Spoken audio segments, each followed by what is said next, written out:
Gentlemen, we have just received news from Gibraltar that the clipper Maisie Agnes is lost at sea. Maisie Agnes? Yes, as soon as you docked, James, I came to tell you. Well, how did it happen? I've no details yet. No more than a letter from Lloyd's. Are you certain? Well, read.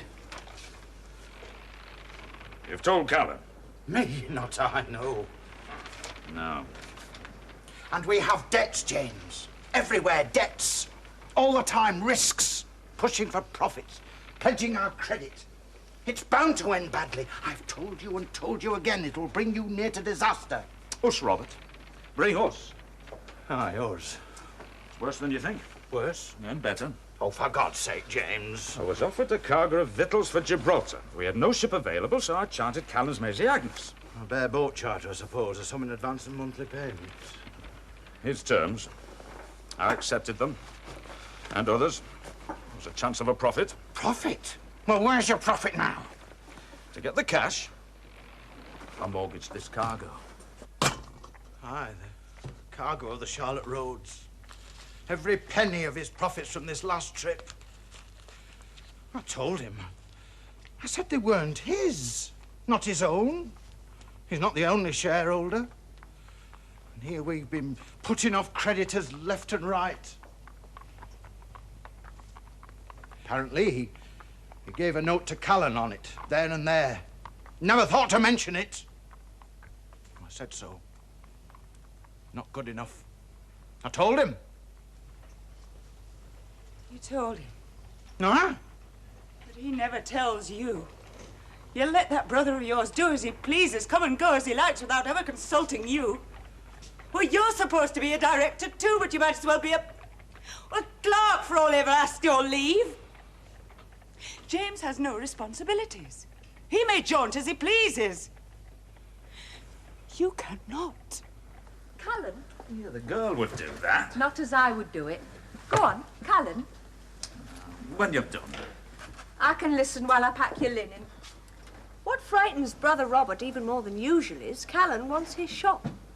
What would Callan want with a hole-in-the-wall ship's chandler's shop? You're getting very grand, madam. That shop belonged to our father. Callan wouldn't want it out of sentiment because of that. No.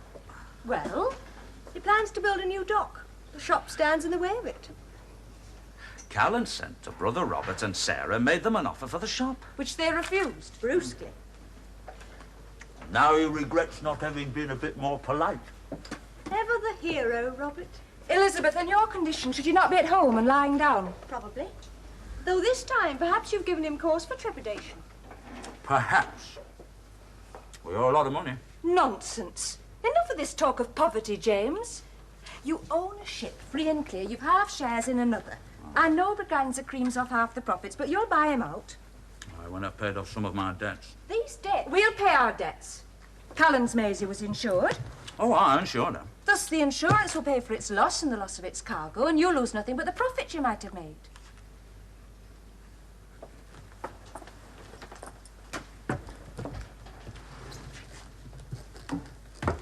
Hey, I don't need a trunk as well. No? No, I'm going but for a day or two. Look, the one trunk will do me. But not for me. For you? I'm coming too. You're not. Yes. Look, Anne, I shall be at the London Exchange talking with people. Busy. I shall not. And what about me? What about you? So near my time and everyone away. That's enough of that. It seems to be not wholly unreasonable. She might have need of you. Elizabeth will give birth with or without my assistance. She needed no help to conceive.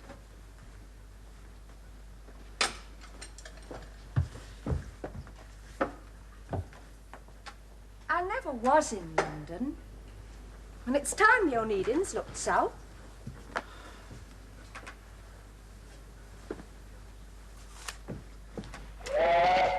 Damn Onedin. Damn him to hell. But after he's paid his debts, Father. Sort of tradesmen. There's no trusting any of them. Damn Chandler turns down my very fair offer for his shop. That ungrateful sailor loses my prettiest clipper. Well, I don't imagine it was deliberate. No, well, I was very fond of the Maisie Agnes. Well, at least she was insured. Hull and cargo. We made sure of that. All those people, the buildings, wealth and elegance. And the Queen not a stone's throw from us at this moment. The size of this room. Well, I'd not have taken anything half so costly. And this afternoon. I shall be at the Exchange. Well, I shall be out shopping and walking and looking. Not in London. Not alone. Well, when you're free, then. I want to see Whitehall, the Palace, a tea garden, shops, theatres. Hey, you'll not set foot inside a theatre. James, Yes, Anne? just stop being so curmudgeonly.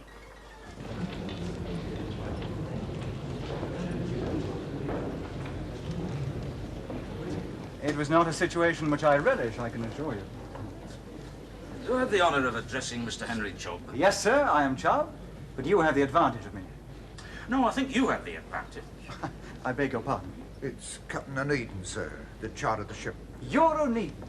Yes, and your advantage... Is that this is Captain Goody, late master of the Maisie Agnes. Seemingly talks to you before he reports to me. Oh, come now, Onedin, you must not take offence with poor Goody for that. I'm not easy to offend in the circumstances. Those circumstances are why Captain Goody is with me now. I left word at the docks for him to wait upon me just as soon as he landed back in England. Well, may I ask why? They most directly concern you, I'm afraid. How? I had word first from our agent in Gibraltar. I wrote on the instant to your brother. Word of what?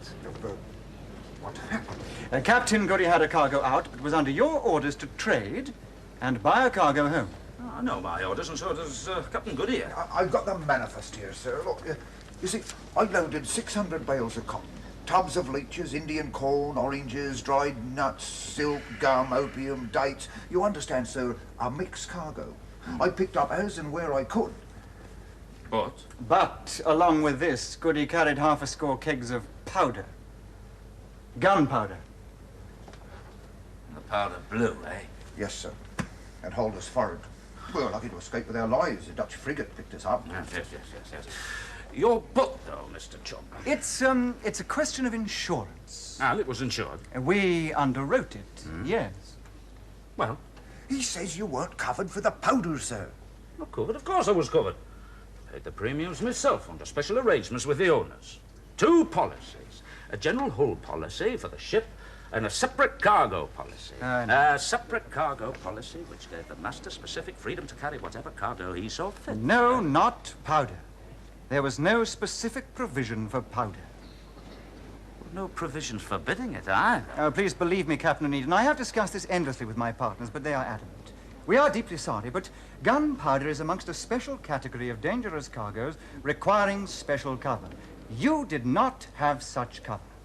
Thus, neither morally nor in law are we bound to pay you. I am so sorry, sir. You're trying to worm your way out of paying for my cargo.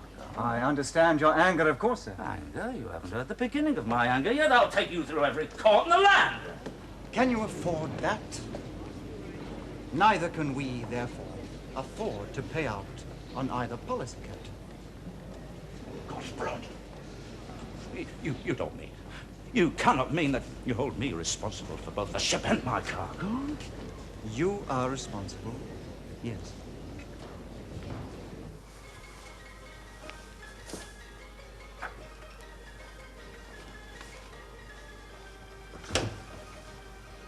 James, you startled me. James, what is it? Why? And for what you've paid for this, a family might eat for a month or more. James! And did you forget that I told you it was neither right nor proper for you to walk the streets of London alone? James! James, I did not... James, stop repeating James like a croaking old parrot. Croaking old? I'll not believe you think I'm either. I did not walk. I took a hansom. I've not spent above a few pounds. Really, I've done nothing so terrible. Something bad has happened to you, James. What is it? Anne, we're ruined. That's impossible. We're ruined. Tell me. insurance is invalid, you see. Some technicality. I'm responsible. I cannot pay. I shall be made bankrupt. Callan will enjoy to bankrupt me.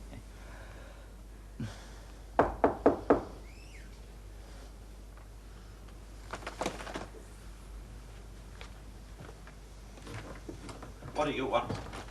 Oh, I didn't know your wife was with you, sir. My wife knows what transpired today. Well, if it's not convenient. With it, man. Better try it there. Well, it's simply that I wanted to apologize. For? Well, for carrying powder, I suppose. You were to know, I might have done the same myself. Oh, that's handsome of you, sir, thank you. I said afterwards to Mr. Chubb it seemed deuce harsh of him, these rich young men. Well, he's responsible to his partners, no doubt. Oh, he gave you that impression, naturally. Is it not so? Well, answerable to some degree, assuredly, but of course he is the senior partner. His father was before him. He controls the firm? Well, yes. He's the senior partner. Is he now?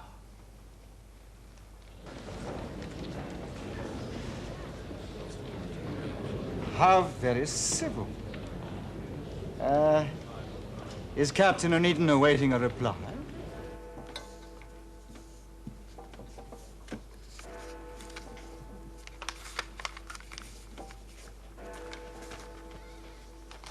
Now, what was that? A paper. I perceived that much for myself. Best you don't know. Oh? Well, that should be enough. For what? And if it isn't, some of your finery needs must go to pay for our bill here. Will you ignore my every question? If it's your intention to wine and dine Mr. Chubb in order to try and persuade him to change his mind, I should have thought you'd have stood more chance of that with me in company. Gentlemen would be more civil in front of a lady. Well, it's not my intention to persuade him. I doubt he's a man to be persuaded. It's my intention to get him rolling drunk. Then if he'll comply politely, all well and good. If not, you'll trick him into signing that paper you have folded in your pocket. Yes. I see. I'm not proud of it. And you thought to keep it from me? Yes. Then you know me not at all, James. Oh? I have the alternatives very clear in my mind. Ruin, bankruptcy, and the debtor's jail are not much to my taste. I'll set aside nice scruples. You know, Onedin, you're a rare fellow. Why? Let's finish this at least. No heel taps now. There. A rare fellow, Onedin, because, you know, you haven't once mentioned all evening the subject which I know must be very much on your mind. Time enough for that later, eh? Here, time for another bottle, too. See how you like this plan? We'll have another bottle here or somewhere else, and then it'll be time enough. For what? For what? For Kate's, man. Kate's. And that's Kate. Kate, rich as Croesus, unlovely as a gorgon, with a voice like a frog's, ears like a wild goat's, and eyes like a hawk's.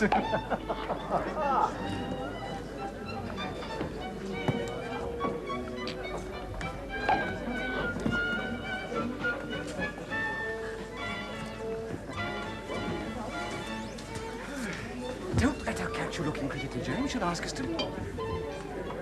Kate. Caters to the finest taste of the richest young men in London. Who asks 20 guineas for a bill of fare that would be elsewhere, half a sovereign.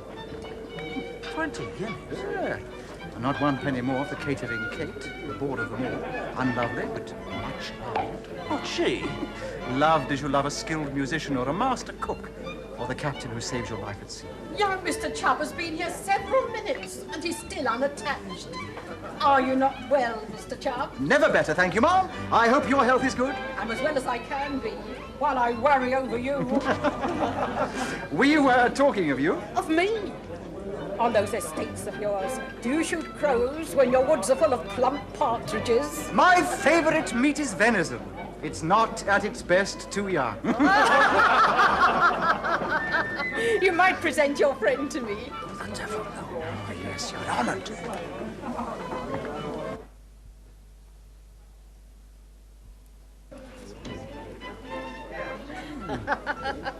When we came in, you were engaged, talking to nobility, no less. Oh, him. I sent him away. I don't know how they let him in again.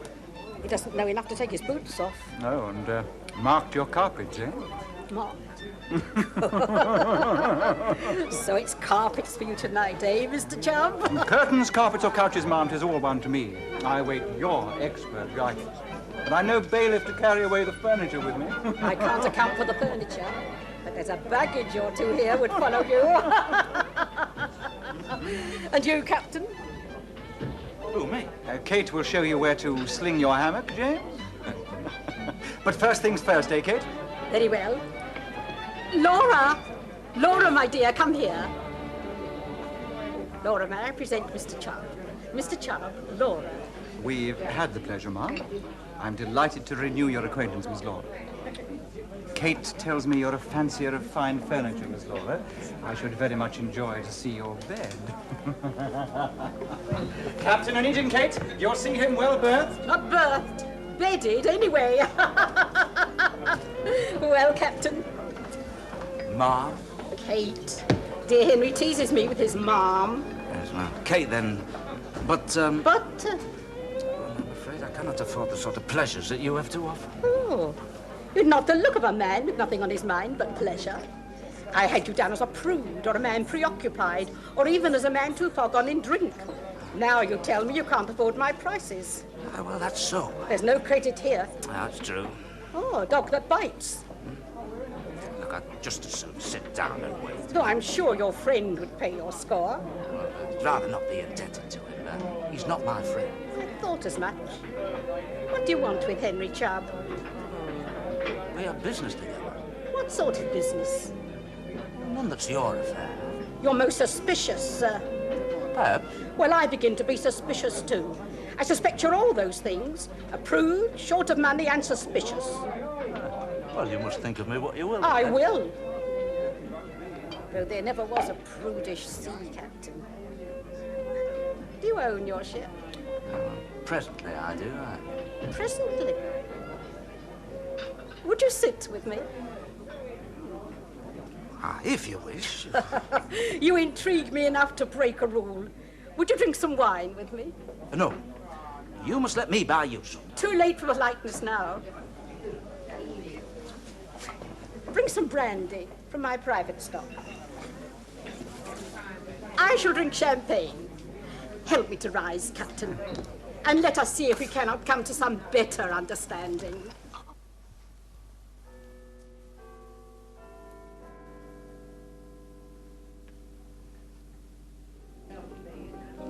Well, there, my captain.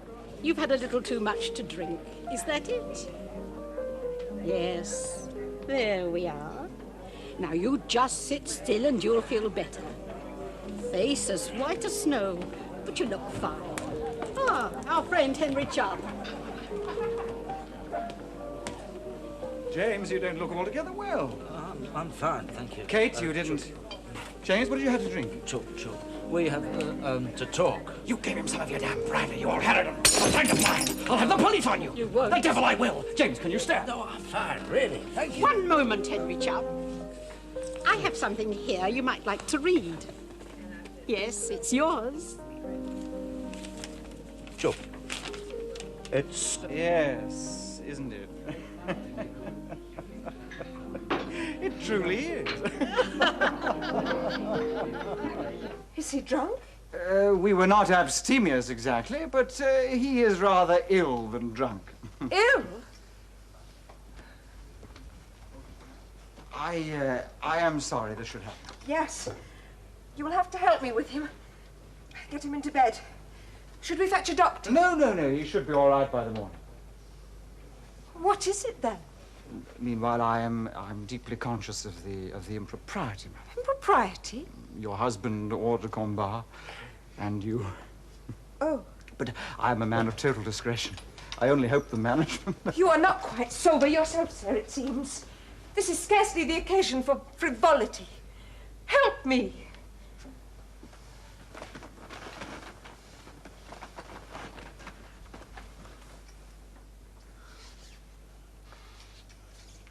Oh, Monger.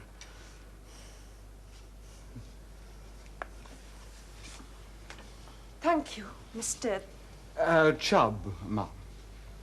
Yes. Well, thank you, Mr. Chubb. I have a letter belonging to your husband. Oh? Perhaps you would be good enough to return it to him in the morning? In the morning, yes. It is not signed, I'm afraid. Is it not? It may seem a great joke to you, Mr. Chubb, but I should remind you that for us this represents nothing less than ruin. As bad as that? Yes. I did not know. And do not care. I care. I don't doubt you customarily bankrupt men in an excess of finer feelings. You do me something less than justice, Mrs. Onedin. Do I? Good night. It is not my fault that your husband failed properly to insure his ship. And is it his? You cannot ask me to pay out so huge a sum for nothing more than sentiment. I ask nothing, Mr. Chubb. Ma'am, your husband is fortunate in his wife. Please convey to him my most sincere regrets and tell him, of course, to consult his lawyers. Will they help us? I very much fear they will not.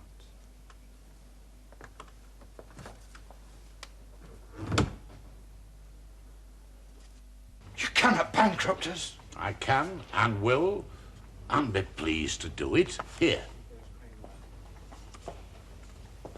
Please you? Yes, Father. But shall we get advantage? I should say so, yes. We get the shop and the rest of his assets will nearly cover what they owe us. But not all. Oh, the difference will be well worthwhile to force that sailor off the sea and stop him undercutting me. This paper. Aye, that paper I've kept for this very day. You sign it there where it's marked. That is my livelihood. You sign it. You've got no choice. And if you don't sign it, I'll take £10 off that figure for every day that you shilly-shally. You're best, Mr. Onedin. It's still our original offer, and you'll not do better anywhere else. I should talk to James about this. This is all his doing. Master James will bankrupt him, all right. And I'll see him sent to jail for debt, and you can think yourself lucky that he hasn't taken you down with him. Perhaps he has. Not if you sign that. Why do you say that? Huh? Oh, well, we have... Well, James, that is, set up companies, you see. I'm with him on their boards. We're both directors. Limited liability companies, I believe. Limited fiddlesticks. We're not going to press you, man. No, that had slipped my mind, Father. Sign the bill of sale, Mr. Onedin. What has slipped your mind, Edmund? Oh, later, Father, in a moment. Presently, when Mr. Onedin has signed the bill. Not later, now. You tell me now. What? A limited company, by Act of Parliament, is one in which the personal liability of the directors is limited to the amount of its share capital. Yes, I've heard of that. Written by lawyers and scoundrels, but every man's debt's his own. The Onedins haven't got a penny except what's in those firms. I beg your pardon, Father, but it's not so simple. However, we can talk about it some other time. Presently. No, now. You'll tell me now. Oh, since you enjoy to contradict your own father, I've no doubt that Mr. Onedin would find it very edifying. Very well, Father. Not James, but the Onedin Line Limited chartered our clipper. Now, if we sue, we bankrupt that. Then all the other creditors will gather for their pound of flesh. Which we are by far the largest. Just so. But James will have arranged it so that at any time, most money would be owed to his other company. So his largest creditors would always be Onedin Warehousing, against which we have no claim. Oh, we can press for payment. We can distrain the assets of the Onedin Line. but we cannot bankrupt it without losing most of our money. And there's only the Charlotte roads. For James has sent the Pampero back to Braganza in Portugal. But still, if what you say is so, we can still get paid and break the Onedins into the bargain while we wait to see if some of this insurance might be paid. Father, Robert is here. Let him hear. You can tell your brother that we'll press him up to bankruptcy. We'll stop him from trading, we'll distrain the Charlotte roads, we'll write to Braganza warning him to put the Pampero in escrow. In short, we'll stop you from earning a living until every penny of our debt is paid. No, I'm not signing that. Well, I'll get it later. Cheaper. And what if James declares himself a bankrupt then? Him? Never. No, he'll fight and fight to save himself. Until it's too late.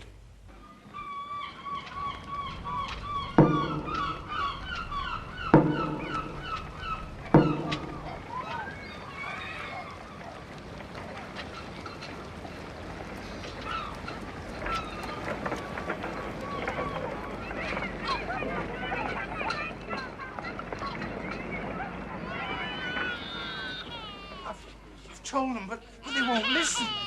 I said, how can I be expected to pay if I'm prevented from earning a living? I told them. You told them. But who listens to you? Who listens to the poor? And now we're homeless, thrown out on the street because of you and James. Well, what's to become of us? Where do we go? No, I'm not going. You have to make me. I'll never leave my home. Oh, no, please. Oh, where do we go? Please. Robert. Please.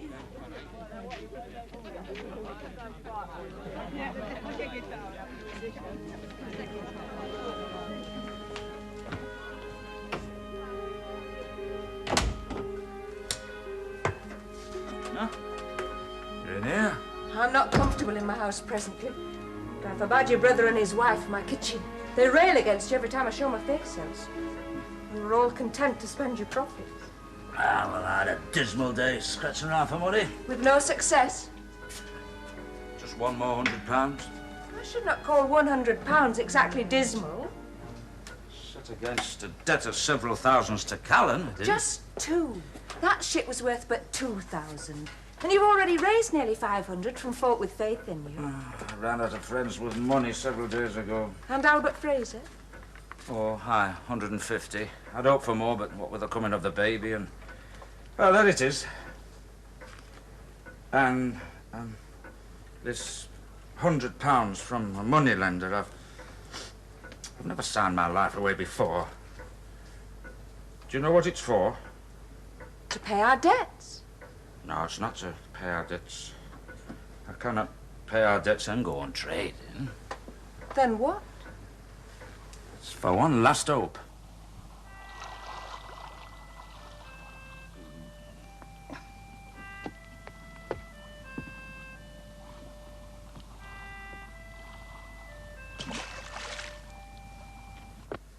Out, you say? Out where? They didn't say. To dine, perhaps, or... Oh, we shouldn't be sitting here. Homeless, and they forbid us their kitchen, even. Oh, it's not their fault, sir. No? Then whose fault is it? That's what I'd like to know. Well, of course, it's James's. He's reckless. Oh, really now, Elizabeth? Is he homeless? And now he's borrowing money right and left, quite shamelessly. And what for? Did you see any of it? No. James only uses people, even family. He pushes them into his plans and schemes of his own. He's no thought for anyone else. Unlike you. Me? Elizabeth, how can you use a word like shameless? Are you homeless? And as for caring for people, how can you go on tricking that poor man into believing that that baby is his? Sarah! Sarah, of course it's Albert's. Whose else would it be? I won't listen to such talk. Won't you, Robert? Why? It's truth. This baby is Daniel Fogarty's. I know it and she knows it. And you know it too, had you but the courage to face one more nasty fact about yourself and your family. You what? I know it's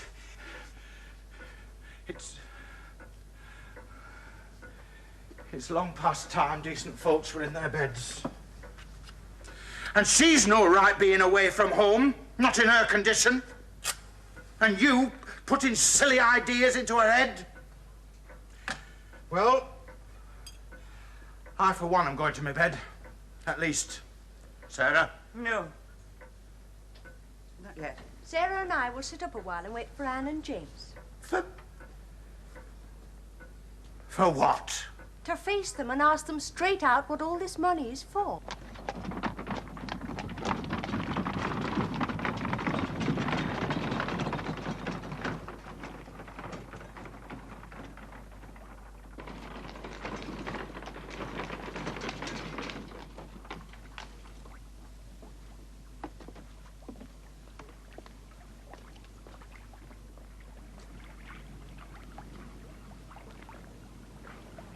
Where's the man they posted?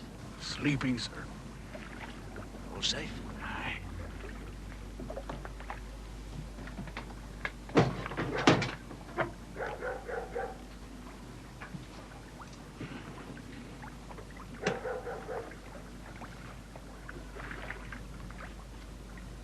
Right, let's get this stuff on board. All right, lads, look smart there.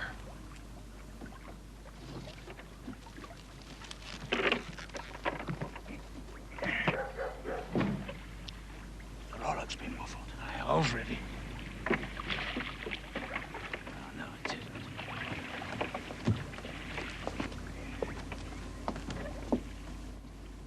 Anne, come out of there. Anne, come out of there. James. No, it's impossible. Somebody's needed to bring the horse and cart back.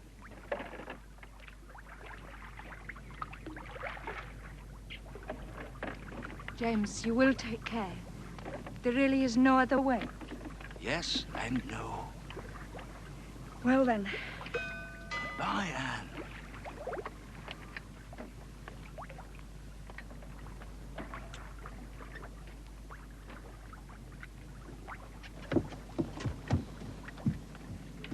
Oh, James, I'm sorry, but in the dark I knocked over your chronometer.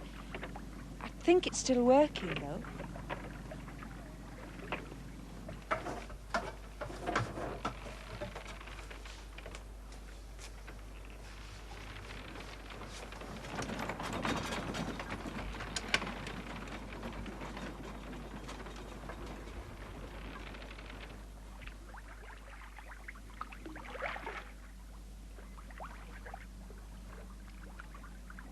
Go for it.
Can't mean this. You've agreed the principle, now you'll agree the price.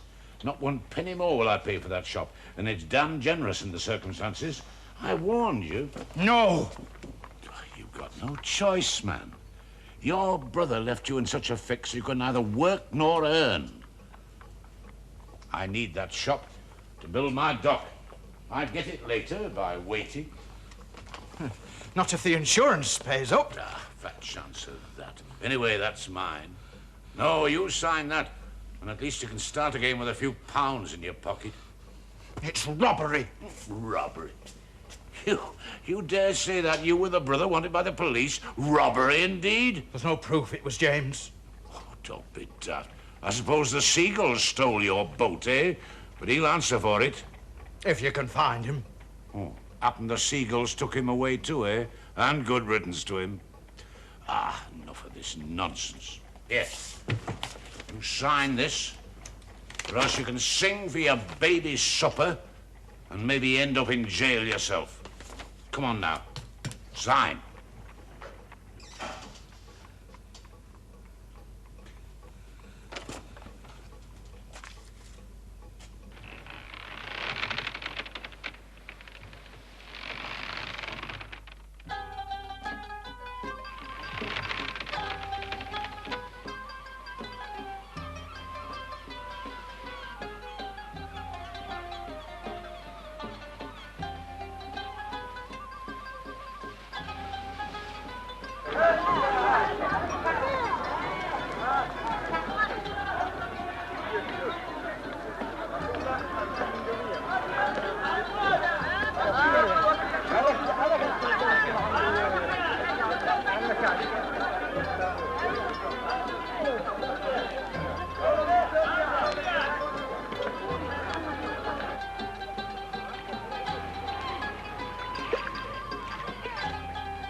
No, I have not yet found this ship.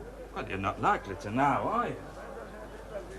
As I said to you when you were in Gibraltar last, Captain, there is always a man somewhere, desperate enough to run such risks for 1,500 pounds. My memory serves me right. You said 1,500 guineas. Stupid of me, but patriotic. Yeah? If you know how these poor people find it difficult to earn a few extra shillings. Oh, I know very well. Ah, have you found me a ship then? I have. My own. Ah. But not under your conditions. These are the best terms of my principles in this. They might be for you, but they would pay me better. So? Look, sell to me what you have hidden in a warehouse somewhere. I'll transport them and I will sell them to your friends at my price. How much? The whole consignment? £400, eh? For all those? Ha! This is your British sense of humor. Oh. Thank you for the tea, eh? Wait.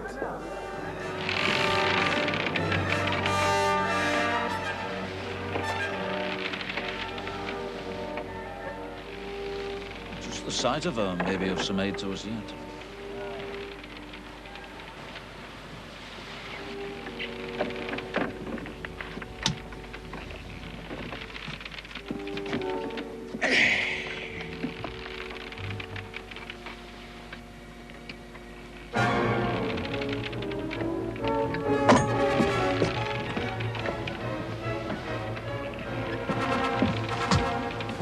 Below. To show you something.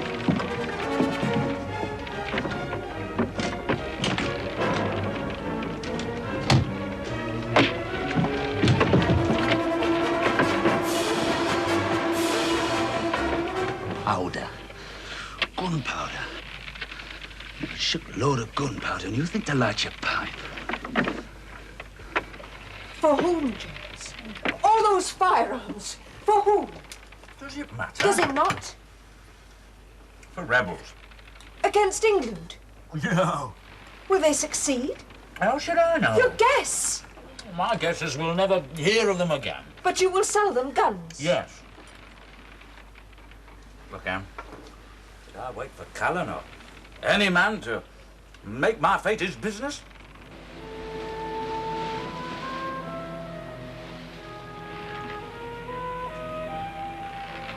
an hour before the moon and the damn wind drops. It's coming, sir. It's coming. We're blowing off the mainland now. Damn, Mr. Baines. Big pardon, missus. All right, Mr. Baines. Bring her about. Aye, aye, sir.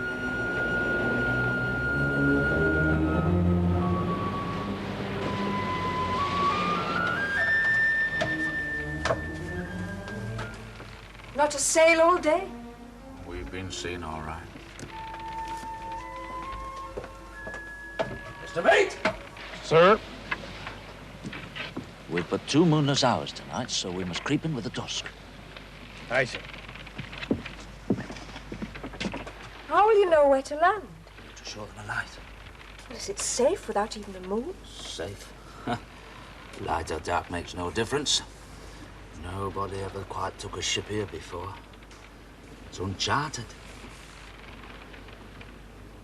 Nigh on dusk, sir. And if I'm not much mistaken, here comes a sail. Stand further out, sir? No. We have the wind. It'll be pitch dark before she comes up to us. With any luck, they'll never find us.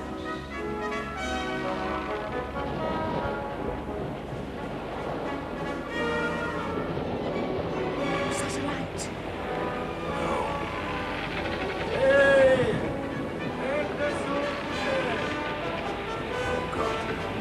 As soon as can they really see us? Can't risk it. Fire on us, sure as death is near.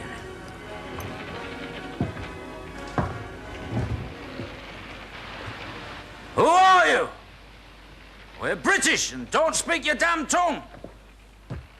What are you doing so near to the shore? Mind your own business, or you feel a British cannonball through your hair. We're staying where we are. You go one breath closer in, and I will fire on you. Fire on those Frenchmen and the British Navy will blow your rowboats out of the seas. Now clear off. Sweet Jesus, I think it's working. We shall be watching you. In the dark, frog eater. Heave to, Mr. Baines. You just have to sit it up.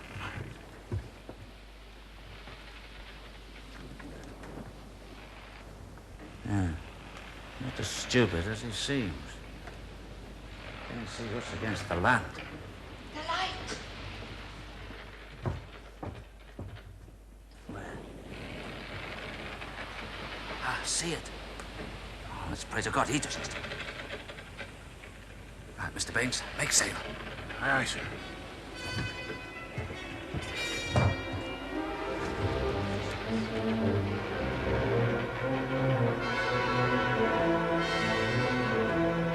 Rocks! Rocks on the port bow! They're coming after us. Too late to turn back now. Heaven be praised! He's run her aground and hold her! Do you believe we may now proceed at our leisure?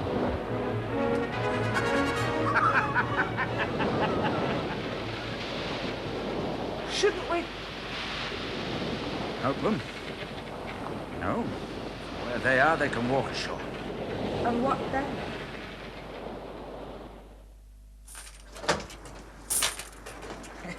Here. £2,000 clear profit. £2,000? I've never seen so much money in coin before, have you, Anne? No. What, the laugh with me, eh? Well, a smile, eh? There. Every penny is spoken for.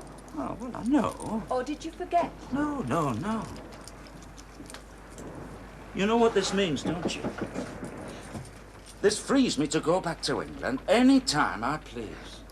Does it, James? Well, of course it does. And what of Callanan taking the ship? Well, I've enough money to pay him now. I forgive a rich man anything, eh? No. Not your brother Robert. Nor Sarah. Ever. And you? Anne. You?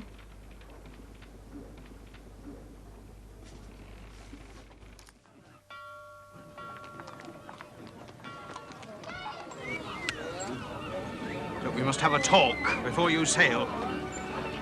Doesn't she ride well? She'd look better to me if she were more than half paid for. Ah, she will be, she will be. Robert, one day we shall have a fleet of her. And owing money on all of them. We must have that talk, I insist. You've fobbed me off long enough. This time you're going to listen to me. James, will you...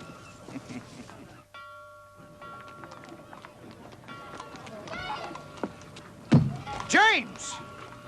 I happen to know, Mr. Callan, that you have a ship sailing to the west coast of Italy within a day or two, the Daphne, 900 tons.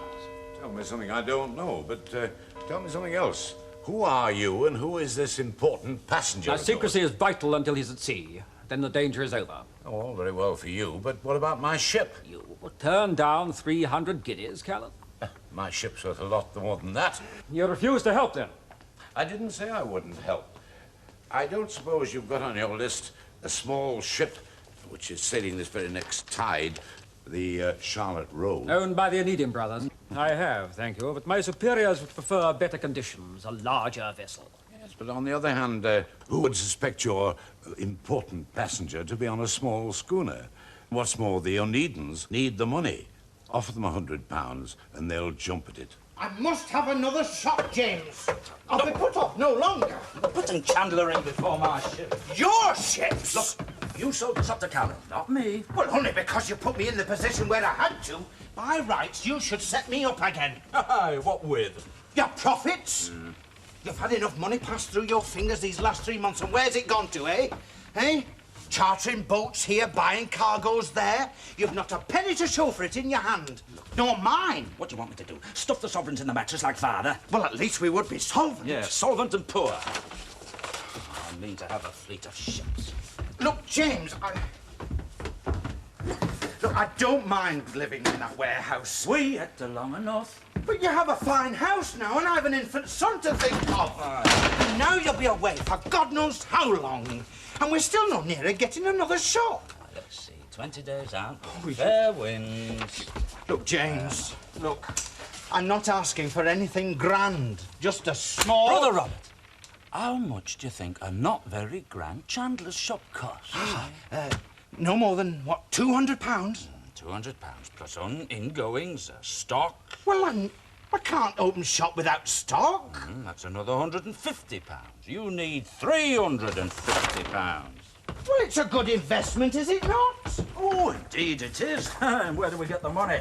You'd find the money quick enough if you were buying another ship. We're in the shipping business. Chandler in his shipping business, for heaven's sake, James. Look, I am not leaving here Robert, until you... That's my liquid asset. 1, 2, 3 guineas. Now, you tell me, where shall I find the rest, eh? I'm afraid it's not a grand ship, sir. She looks superior to some living quarters I have experienced. I ask no privileges, Sir George. I'm bound for Livorno direct and sailing on this tide. So I see. The captain is paying off the stevedores. What is his name? Onedin. James Onedin. He owns her, too. It looks as though he still has to take on crew. I will spend the little time I have left in England saying farewell. Signor?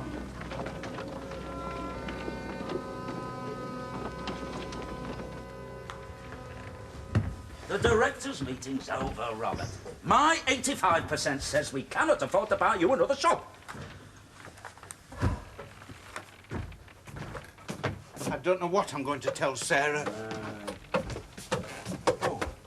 Give my intrusion. Captain Onedin? I'm his brother. He's through there.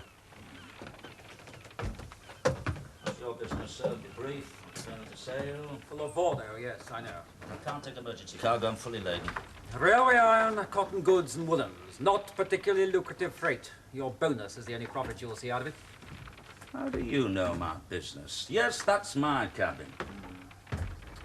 Ah, yes. Now, this must be the mate's. Good. To the point, sir. I want you to take a passenger. I have no passenger facilities. Now, you have if you put the mate with the crew. Now, isn't that not worth £100? £100. Yeah, that's more than passenger ships, John. This is no ordinary passenger. Why choose my ship? You were recommended to me. By whom? But he was wrong. You didn't jump at £100. No, come on. Who recommended my ship? Mr. Callan. Oh, I see. What do you say to £200, Captain Onedin? £200, James. £200. Now that is quite an increase.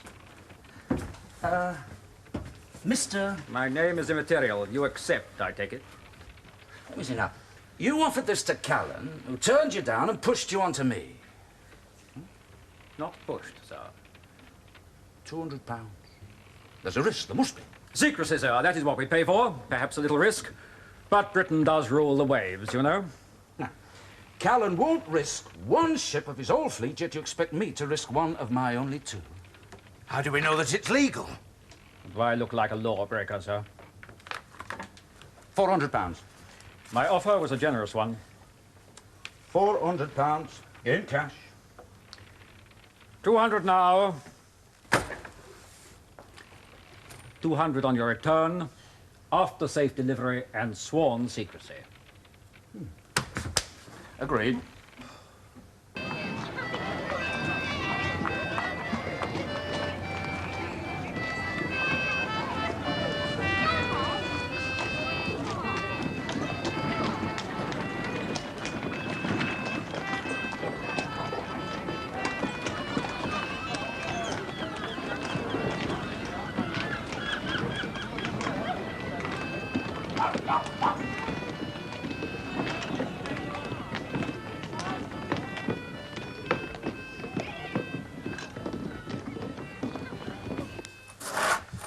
There's your shop, Robert.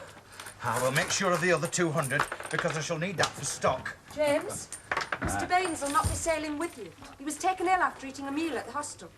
I can't sail without His Baines. sisters put him to bed. Must be bad. Indeed, not the same. Well, you can't delay, James. You'll miss your delivery bonus. Have to get another mate. Oh, and clean that cabin out, will you? There's royalty or someone coming. Royalty? Well, it can be no less to pay £400 for a voyage. £400? Aye, so make it sparkle. Yeah. And I'll get you a shop that you'll approve of, James. You'll see. Now, don't go and sign anything, Robert. Not until I get back. Right. Good winds and fair weather, James. You don't really mean royalty? For that money, it can be the devil incarnate. I will send him down. Now we'll see who it is. Captain, now, is Mr. Baines mate on the ship, Captain? Who wants to know? Oh, Alan Metcalf. Me mate's papers. Oh, and the sparkle. You're quick off the mark, eh? Aye, I saw Baines taken bad in the hostel, and, well, Liverpool has more ships than practiced sailors. You know that, Captain. I want a crew. What complement do I need? Schooner this size, 1 AB, 1 ordinary, and 1 boy. Why not 2 AB? You don't take a mate on just for orders. I pick men I'll make sweat, and I sweat with them. Get me a crew like that. Sharp, who sail this tide. Aye, Captain. James, who is this passenger? I don't know. You didn't ask? Ask too many questions and you'll never be rich.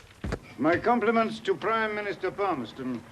One day I will repay this kindness, Sir George. I will convey your message. Will you go aboard now, sir? No, I will not. Until the very last second, Sir George.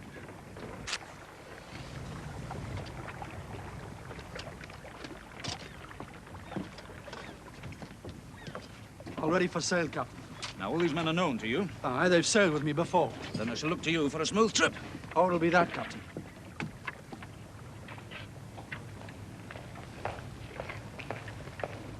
Where's your passenger?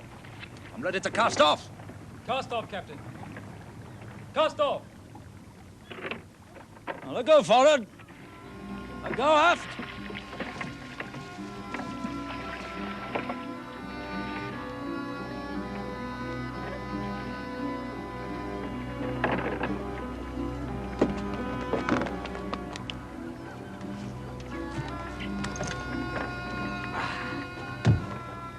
Captain Onedin,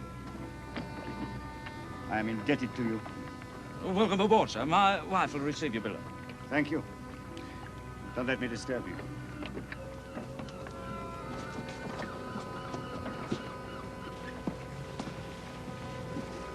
I heard tell once he had 3 whores in tow and fighting a battle at the same time. What a man for Manuel Santos to kill.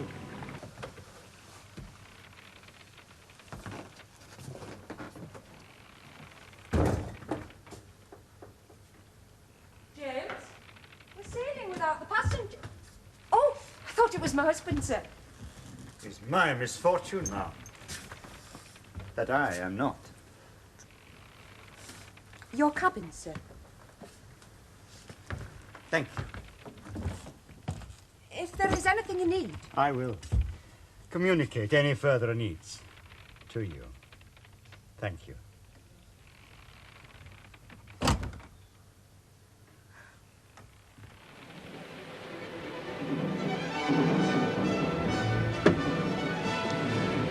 Close all, Mr. Mate.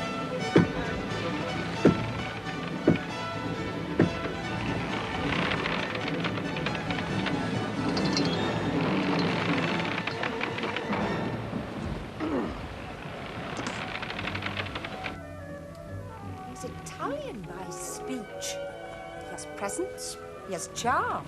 I'm more concerned he keeps out of our way. Neither time nor space for niceties. He hasn't asked for any comforts. He could well have. Well, don't encourage him. We've enough to do as it is.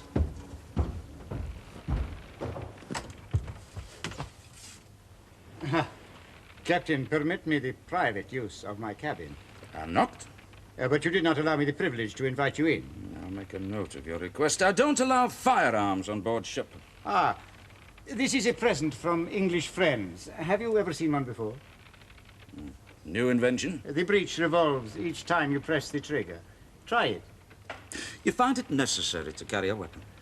That depends which country I am in. I don't know anything about you, sir. Would you care to enlighten? I will have a document for you. I'll wait for it with impatience. My property, Captain. On board ship, the captain is law. Nobody else takes it into his hands, whoever he may be. That is for self-defense. You will be protected if protection you need. Your property will be returned when we get ashore. My pistol, Captain. Sorry.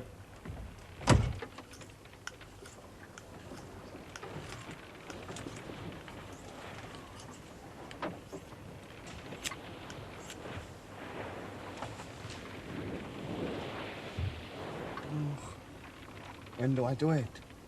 You said well out. We are well out. Biscay'll send a good wind. Make it look more like an accident. It's got to be an accident. Remember that. Please send a better wind.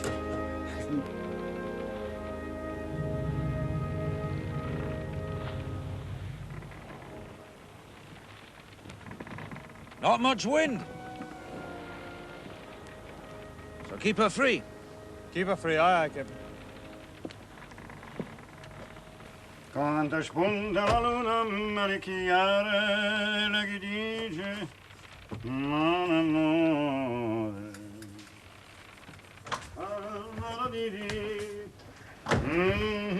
You are comfortable, sir? I'm very, thank you. You are bound for your home country?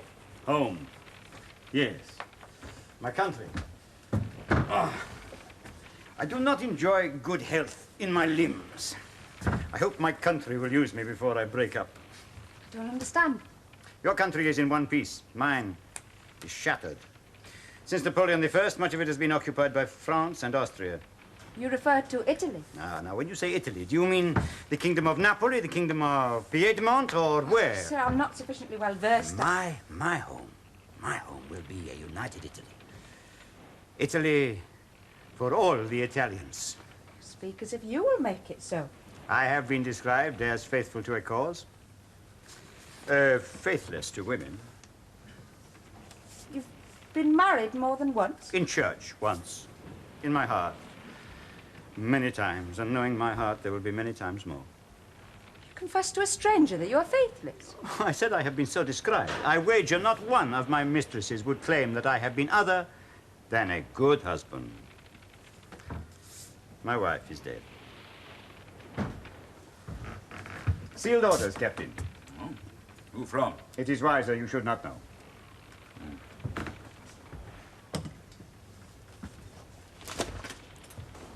Sardinia?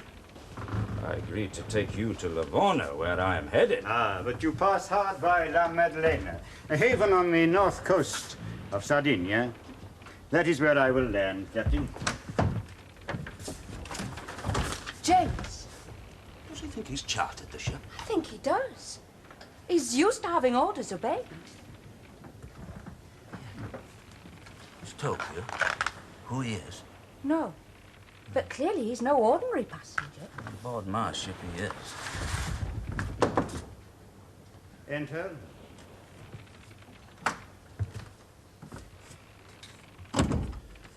This document is on plain paper. Doesn't state your name, nor is this scratched writing signed. It is the hand of Sir George Pelham, who arranged for me to sail with you. He is a senior member of the British Foreign Office, so of course he did not sign his name. It's very prudent of him. What's to do with the Foreign Office? Please, accept my word that you are better not to know. My passenger's name, please. For the ship's log. Am I a passenger? Not freight, very high value freight for £400? How do I know that it's not in my interest to know your name?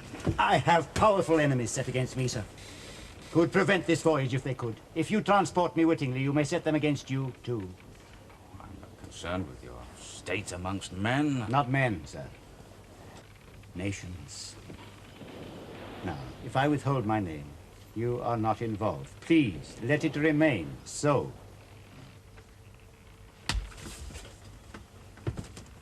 Very well. I'll consider it.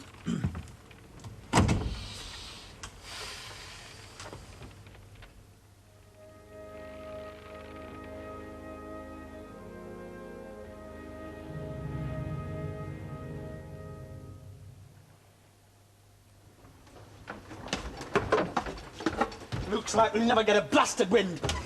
Relieve Manuel. Can he do it like it was an accident without a wind? Relieve him. We do it now. Yeah.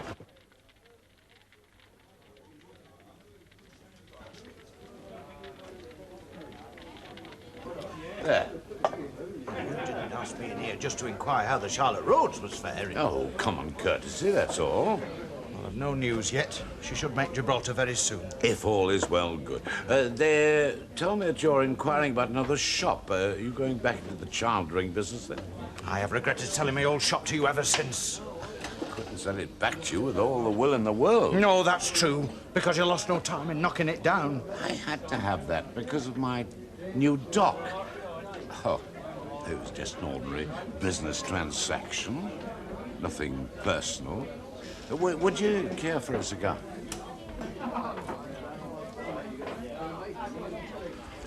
I don't see any reason why we shouldn't do business again together. Are you saying that you've got another shop for sale? Well, there's a druggist at the end of his lease, and it could be at Chandler's. Same size shop? Want to take a look at it? All right, I will.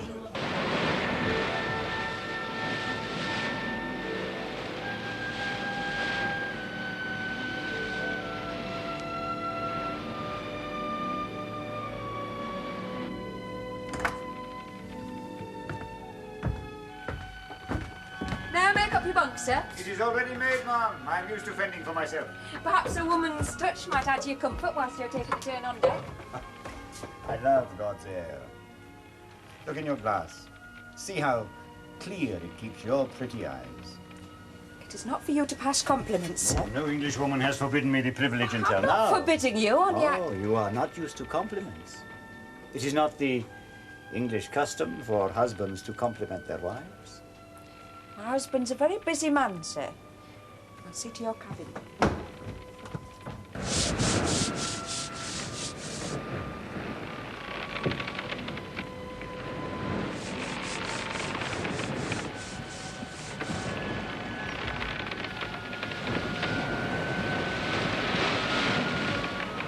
You put into Gibraltar, Captain? 2 days late. Never plan for the wind, only for the lack of it. I like to look out to sea. It aids my thinking. Anyway, that topsail sheet's falling. Get aloft.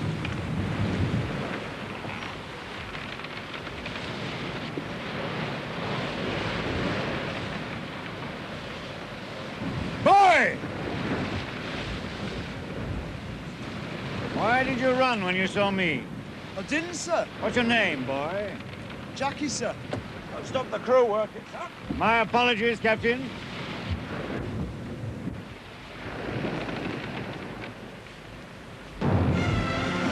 Look out! Lend a hand, Mr. Mate! Thank you. On deck! I'll see to him, sir. I will. Bring him down below. Aye, aye. What happened? He's a graze and nothing more. Clumsy Spaniard. I warn you, Captain, he may not have been clumsy. Aye. Set my crew's standards. I mean, it may have been intended. Deliberate? Well, has that man sailed with you before? No, none of them have. None? We'll soon see if it was deliberate. No, to chastise him for bad seamanship. Nothing more.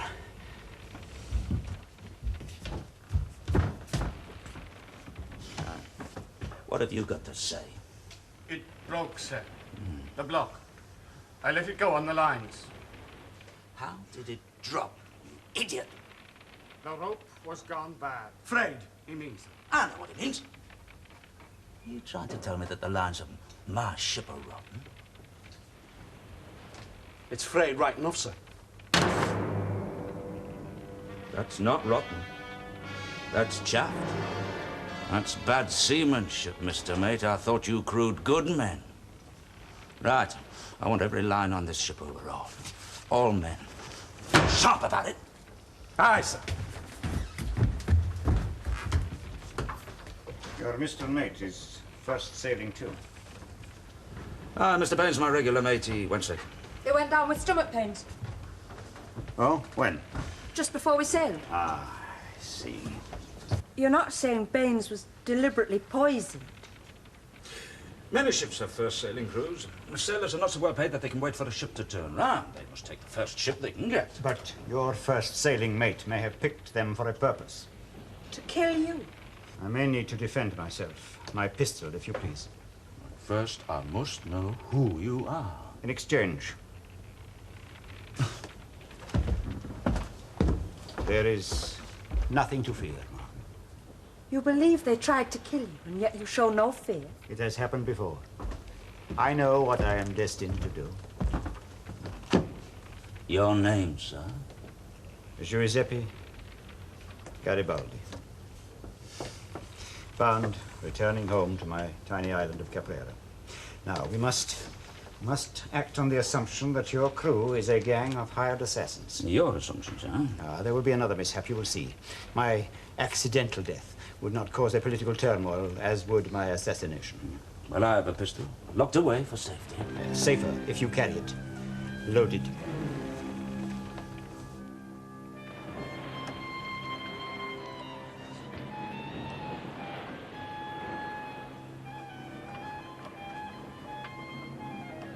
Put that away.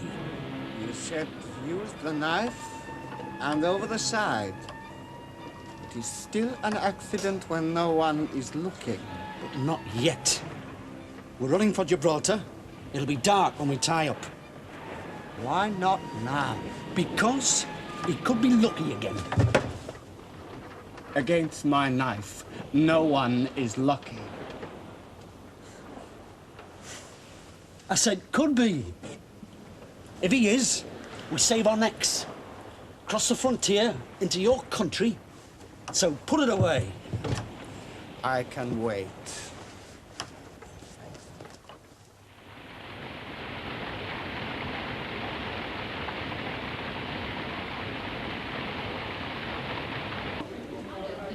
Albert, what did you mean when you said, well, it's a fair price, but steer clear? You asked me advice, that's it. Don't touch it. You didn't like it from the minute I mentioned that it was Cullen's shop. Exactly.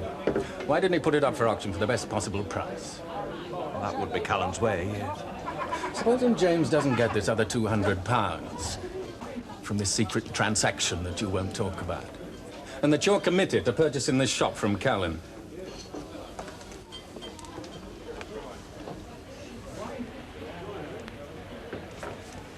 Here he is. The advisors tell him no. What reason shall I give? You have better property in view. But I haven't. You will have. I'll find you one. Well, it's nice to run into you, Robert. I'll give your regards to Elizabeth. Oh, yes, and my little nephew, how is he? Oh, he's not so little. Growing more like his mother every day. Oh. Good day, Mr. Callan. Making poor time, Mr. Mate. It's the wind's fault, Captain. Not the crew's. Oh, I laid no blame. We'll be ready for shore leave. Glad to see the rock. No more than I will. A bonus to lose at this rate.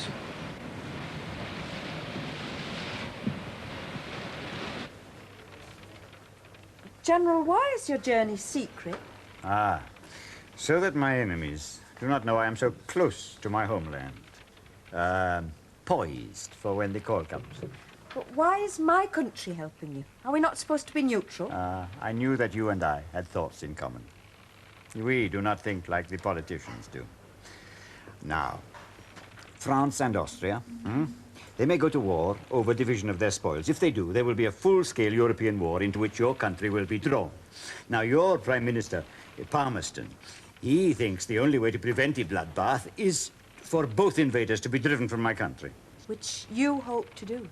I have sworn to do. Now, if Palmerston helps me openly, he will make enemies of powerful neighbors. So his public face must show neutrality. And nobody would expect to find you on a ship like the Charlotte Rose. Ah, but someone must have followed me. And you may be in some danger because of me. It quickens my heart a little, but I don't regret it.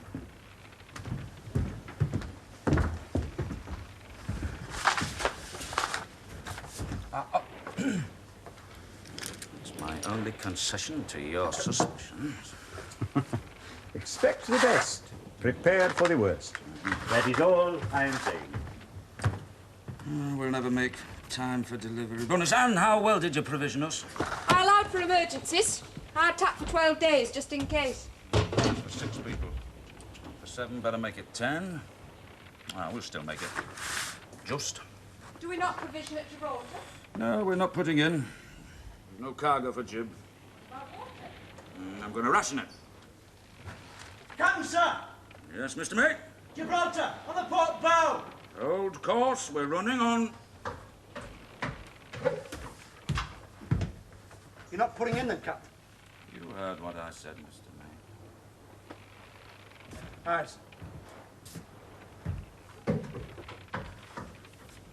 You could change crew at Gibraltar. Well, pay them off in full, because one of them dropped a tackle block. I hope you are right. And I am wrong. I hope so too, James. Oh, good. And we're all of the same mind.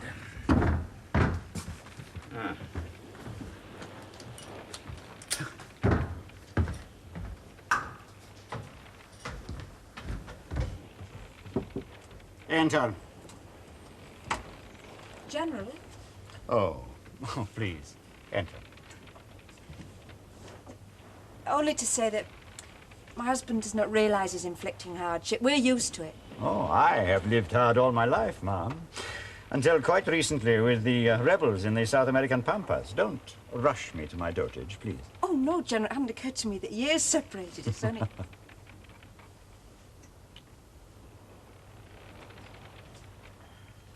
Sir, I came only to apologize. The art of good generalship is to advance to the point where you may withdraw without casualties in order to advance again. You have the advantage.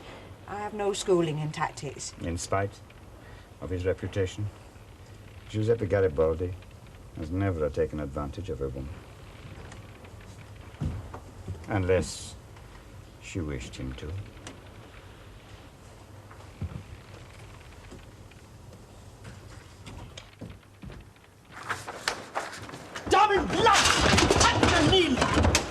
should have known. We plan to kill him at Gibraltar, so we don't go to Gibraltar. Next port is the last, that's the trouble.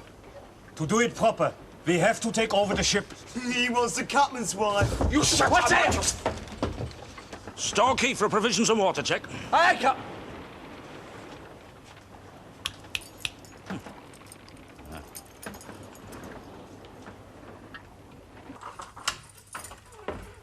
Well, I hope you brought me some news, Albert, because you know Mr. Callan sold that druggist shop.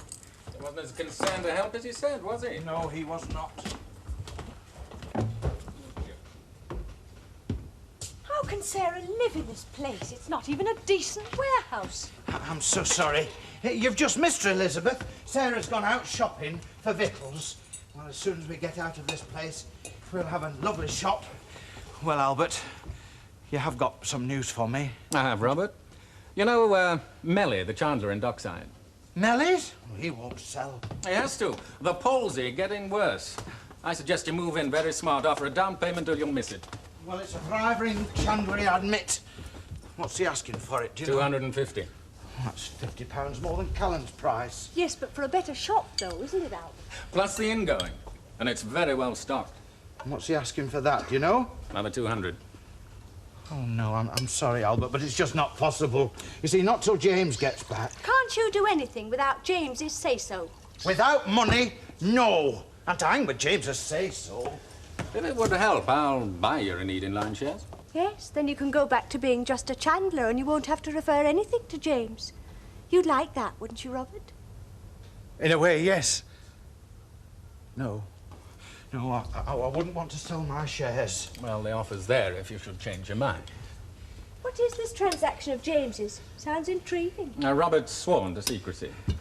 James swearing you to secrecy? Whatever is he up to? Oh, stop asking damn silly questions. All right, then. Let's go and see Melly's shop. How many days to Livorno now, do you reckon? We'll not starve. Wind's freshening. You'd like to take me into the Ligurian Sea. Gives me a chance to make bonus day. You are heading too far northwest for Sardinia. La Maddalena is here. Ecco. I never undertook to land you first. Now, if I take that course, it takes me a day longer. I need that day badly for my bonus day. You are heading for Livorno? Direct? Oh, you wouldn't understand. Oh, but I do understand very well. My father was a fisherman. I have served as a seaman, as a mate, and as a captain. Oh, yes, the Carmen. From Peru to China and back. The Commonwealth from New York to Newcastle. Newcastle? Newcastle coal miners presented me with that pistol. They hewed out a cargo. I was running to Genoa. I was on bonus, too. Then you should grasp my problem. Ah, but you do not understand mine. You do not grasp mine, Captain Onedin. If you put into Livorno with me on board, I tell you, it is disaster for my cause. But Livorno's in Piedmont, friendly to you. Ah, Prime Minister Cavour, being a man of craft and guile, he has arranged with your Prime Minister Palmerston to secrete me home. Well, then why can't you land at Livorno? Because Count Cavour will calculate the exact moment for me to show myself. Surprise is vital. Until that moment, I may not be seen. But I will be only a day's sail away on my island. Right. When we're at Livorno, you stay under decks while we recap. Captain, there are spies in every Italian port paid to look out for me. A stevedore finds that cabin door locked. He breaks in, alerts my enemies. I tell you, without surprise, I have no chance. James, this is more important than any bonus. It would be if I was convinced. You doubt my word. You hope to overthrow the armies of both France and Austria. You think that I'm going to gamble my bonus day on that? Your Minister Gladstone gambled his whole career because he spoke out about men he saw rotting in Neapolitan jails. Well, you mean that if I land you at Maddalena first, it'll help free one of them? Oh, of course I do. And when we have freed all my people, you will never lack for trade in Italian ports. But if you fail, General, I'll be banned from every port in Europe controlled by your enemies. I helped to overthrow tyranny in Brazil and Argentina. Will I fail my own people? James, you must give way. Now, if I take that route, I'll never make bonus stay in Livorno. I beg you to land me first. With all of my heart. Captain, the drinking water's gone foul. What?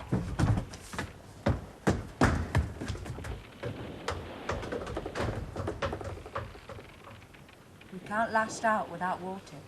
Somebody on board is on my side. I'm not disloyal to my husband. It is Providence, then. La Maddalena is the first point to replenish. And I land for my island, Caprera. Now, what's all this about foul water? Take over the tiller from Carl, Jackie. Hold course till it's all over. Aye, aye, Mr. Mate. The water's fine. Thank you, Captain. It was the ale Baines drank in Liverpool that was tainted. What of a mutiny's hanging? Hanging is a filthy death, Captain. A knife is clean. He's below. With the captain's wife. Keeping up his reputation till the end, eh, Captain? Don't! If we alter course now, we could be at Maddalena before anyone is dry with thirst. Convention decrees that I obey him in everything. Ask him to, please. Your eyes say that you are on my side, but you are faithful to him. My wife, Anita, she loved me like that. Please.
Nobody's shown you how. Let me. Right. Like that.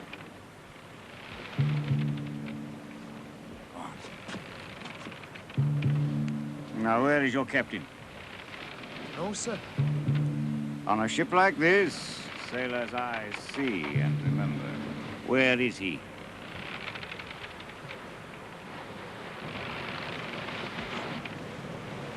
Captain's in the forecastle, sir. He'd like to see you there. What does the captain want with me in the forecastle, Mr. Mate? I'm only a passenger. He didn't tell me, sir.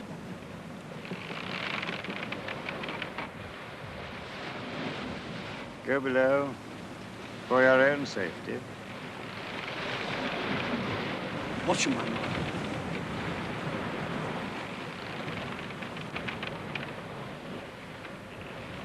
Are you on their side, Jackie?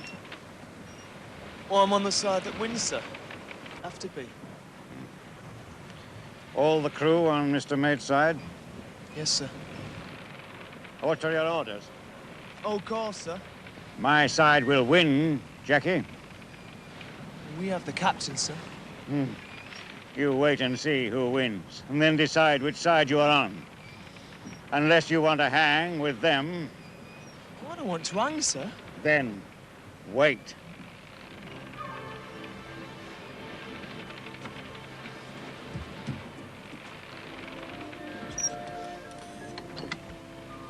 James! Get below her! Captain, tell the General to come forward. Captain dies, General! Not just you. It doesn't bother me which way. He dies unless you come forward. No harm comes to the others if you give yourself up. You give me your word, Mr. Mate. Have to kill us to save their own skins. Stay there, General. There will be questions when you get to port without a captain. Have you thought of that? My orders are to execute you, General. That's what I'm paid for. That's all I want to do. Don't come forward, General. That's my orders. I advise you to wait until I am within range, even if you are a good shot. Don't worry. I won't have to reload. Only if you hold your fire, you need 10 meters range.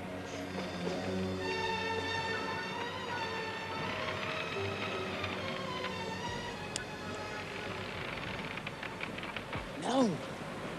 He's for the knife. Go on. What, she doesn't have a pistol?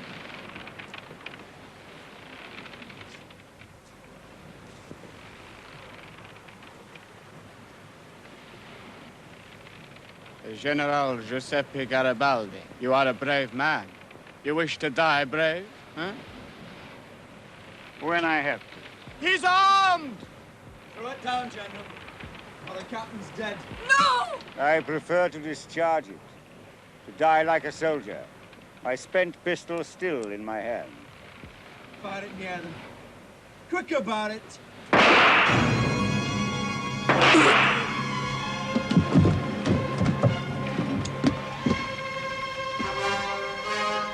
Untie the captain, or you follow him. 2 barrels gone. No pistol has more. Look at the muzzle. Only 1 barrel, the breech revolves 6 times. Untie the captain. Don't make me laugh. 2 bullets without reloading. That's your lot.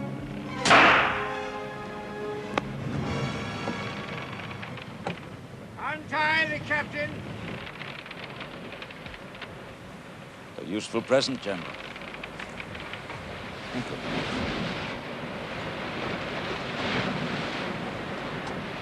James, put into La Maddalena, please. I'd already changed course. Well, Strang, join them or take orders? Orders, Captain. Pitcher of water from the galley. Water. Aye, aye, sir. Water's fine, General. But we stay headed for La Maddalena. Sail on, port bar, Captain.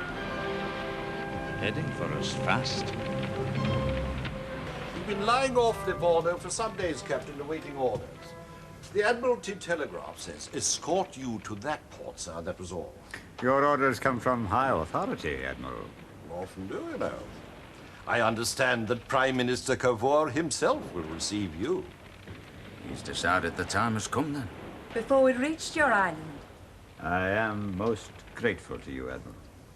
My second lieutenant would lead your crew, not in naval uniform, of course, and discharge them at Liverpool as if they were ordinary merchant seamen. Do you follow my drift? Oh, I do. Good. Then let me present them to you. General. Thank you, Admiral. Now you're going home. Really home. And you must wish me good fortune. Very soon I'm going to need it. With all my heart. God be with you. I shall never forget this voyage. In all your adventures. Something peaceful, something beautiful is a contrast to remember. It warms me to know.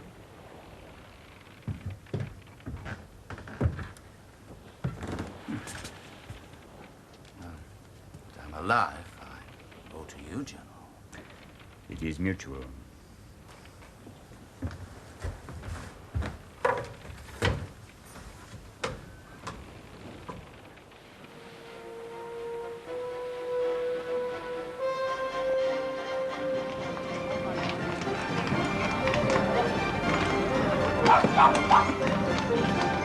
Nothing with it? Not even a note with grateful thanks signed Lord Palmerston or something? Nothing. A special courier all the way from London and didn't even wait for a receipt. £200 and no receipt. Well, of course. The face of neutrality, General Garibaldi called it. Ah. Here, Robert. The money's in the bank now. Garibaldi? Was he your passenger? Well, say, Anne, come look what it says. It says that Garibaldi has landed in Marsala with 1,000 men. Only 1,000 men? Ah, but the Sicilians are rallying to his flag. What are his chances of success? It says that it's possible. Now, Robert. How's Mr. Baines? Oh, I have seen him. Mr. Baines is well again. Oh, I'm glad to hear it. Now, And have you found a shop yet? Oh, I have. Old Mellie's in Dockside. I'll go on into Sarah. Yes, I've made a down payment. Well, I had to, otherwise we would have missed it. What price? £450, including stock. But I knocked him down to 375.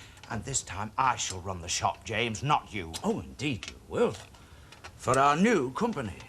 New company? Aye. Our third company, Onedin Chandlers Limited. Does that mean that I will still run the shop? You'll just be a sleeping partner? No, they'll be run like all the other companies, like Onedin Line and Onedin Warehouses. But you own 85% of the stock in both companies. And you own 15%. Onedin Chandlers will be exactly the same. Just a minute, James. I don't think that's quite fair. Fair? Now, let me see. Did you get Garibaldi back to Italy, or did I?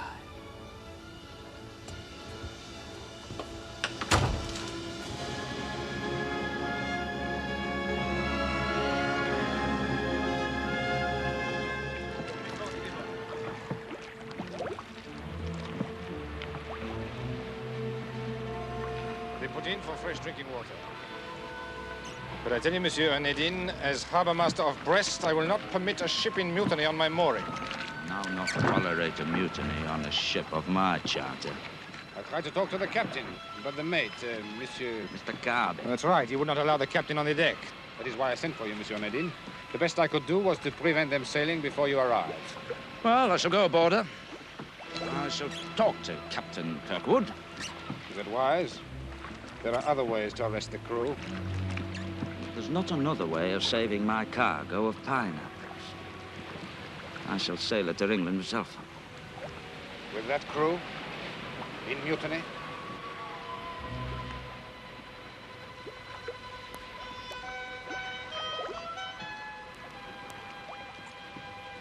There's the matter of harbour dues. You will be paid. Very well, I will stand off for 10 minutes. If you are knifed and thrown overboard, I will arrange French arrest. Thank you, Captain.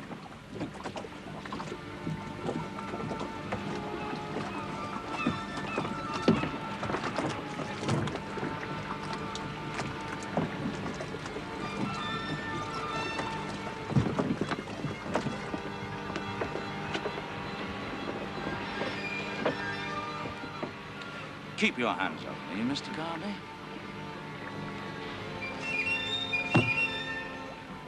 Take me to Captain Kirkwood, will you? First, Mr. Onedin, you will talk with us. Then I'll find him myself.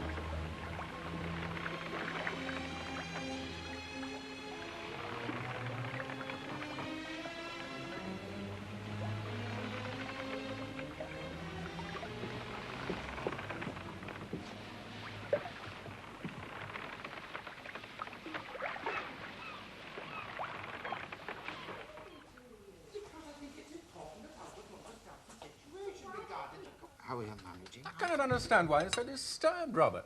After all, you have 3 companies. No, thank you.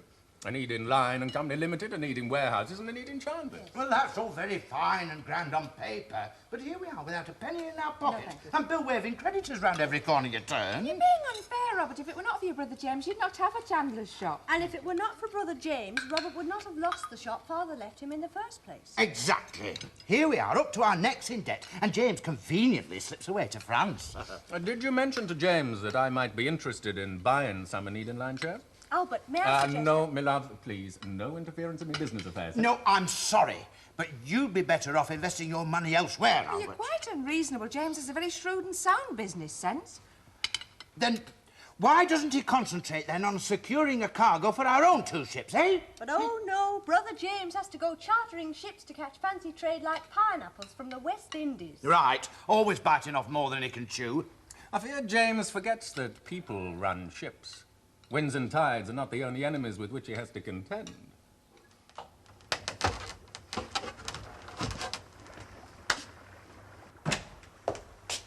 Captain Kirkwood, you had a welcome face, Onedin. I did not expect to see you again or anyone else come to that. My sympathies, my admiration that you've safely brought the ship back this far. God's work, not mine. Now tell me, Captain, are we in danger of our lives? No, the fools are too confused for violence. Yes, good, good. Well, then we can talk to them. If not... Talk to the crew. Aye, we must sail the ship back to England. Tell me, are the events of this mutiny recorded? Of course, in the log. Every infraction, starting from small deceits, which I thought then were of slight importance, but which ended up in full mutiny. I will study this. They will all hang Mr. Onedin.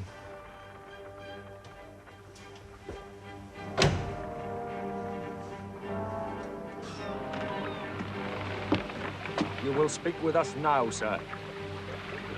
I'll speak to you when I'm ready. As you will. But you're the owner, and it's your cargo that will rot in the hold. I'm also a certificated captain, Mr. Mate. And I'll take no insolence from you. You, lad. Come with me.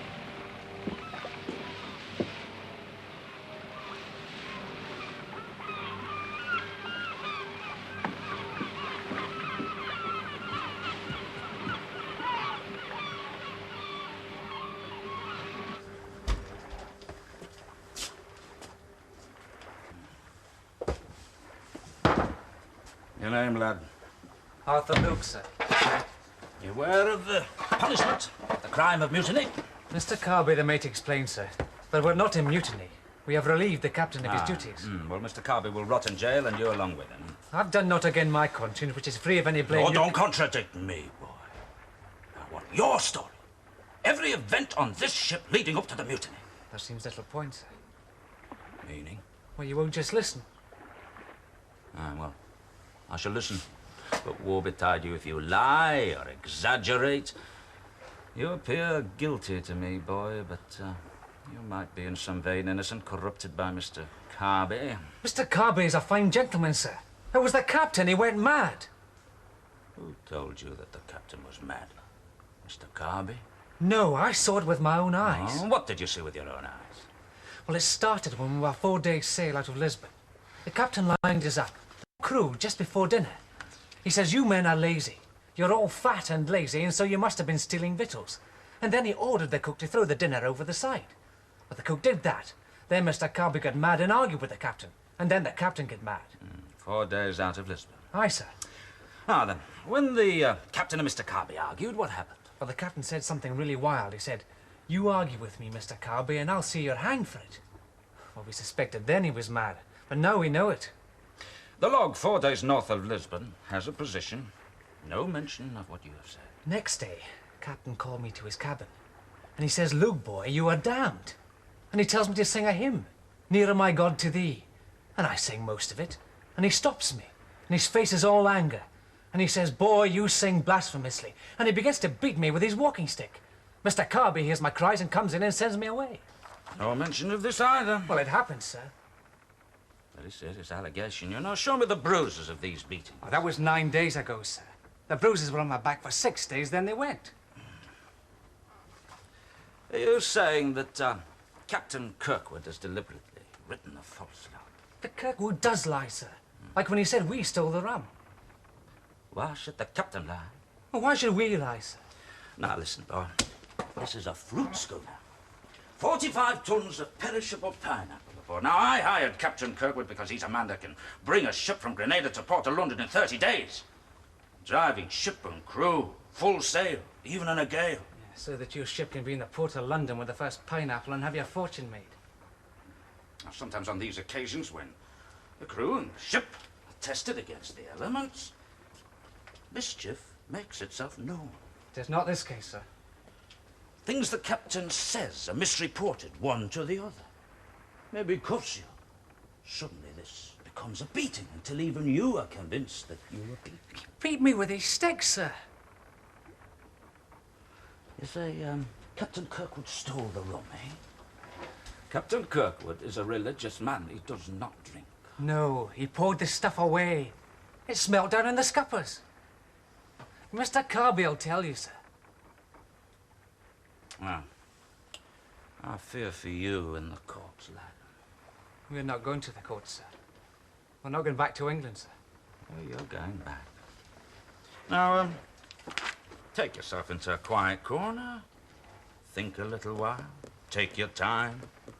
When you've decided on the truth, come back to me.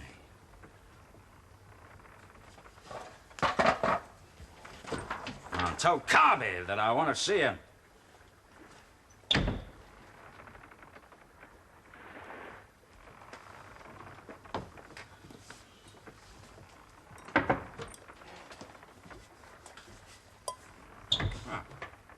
Sit down, Mr. Carby. What brings you to France, Captain Onedin? What purpose have you here? Oh, to get this ship under sail for England. No chance. You've been here 4 days now. Expect to sit here till the day of judgment. We've had a mad captain and a hard sail. 30 days of wild westerlies and gales. At this moment, we rest. Then we'll sail for landfall of another Frenchy port and find some Frenchy or Portuguese boat. Why did you mutiny, Mr. Carby? 10 days into the voyage, I realized the captain was mad. I knew we'd have to relieve him of command. What gave you the right to judge the captain deranged, eh? He's done and said 100 mad things on this voyage. He's not spoken to me a word of sense since Grenada. He is deranged. How did you expect this senseless mutiny to end? I thought we'd go back to England. It would be easy to explain. Kirkwood will seem like a king's fool in court. No, I'm not sure. I think they'll take his word against ours, as you do. Not necessarily. That's one reason why... Don't soft-talk me, merchant. I know why you're here. You want your cargo safe in England. You want your profits. You give nothing for a man who lost his life because of the devil, or a boy beaten by the lunatic. Kirkwood will come to no harm in our hands. In a day or two, when we're fit and rested again, we'll put him over the side. Captain Kirkwood's free to go now. Will you wager your life and his on that? You make one attempt at ship arrest and you'll both go over the side with throats cut. Now we know there'll be no justice. We're desperate men. You're desperate, Carby. Not the others. What mean you by that? 10 weeks ago, when I chartered this ship, Captain Kirkwood, he hired you as mate. I saw your papers. Well? You once assaulted a captain. Ah, that is true. You are nothing but a vicious mutineer. Talk to me like that again, Onedin, and I'll have your tongue out on deck.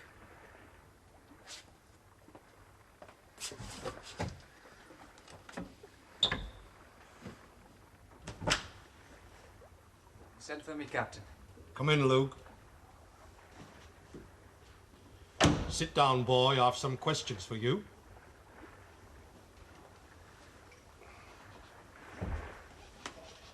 They tell me, Luke, that I beat you. Is that true? You did, Captain, with your stick. Why? Can you remember? There was no reason, Captain. You just beat me.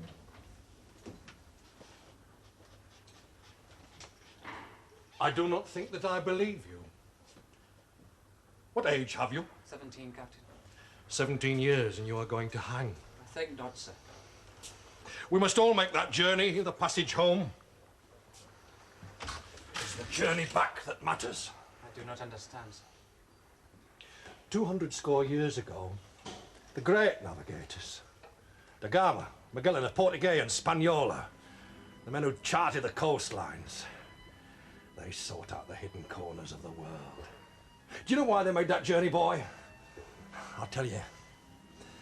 They did not think the passage out important, but the journey home. That was when they drew their contours and learnt their soul's identity. The maps they drew were of themselves and of man's failing against the elements of sin and storm. Oh, I've had my way revealed to me, as in a dream. I've failed my God, but I must be brave. Death beckons, and it is this ship, boy, and I am the captain. We will all die together, you, I, and every soul on this benighted craft. Well, go now and prepare yourself with grace.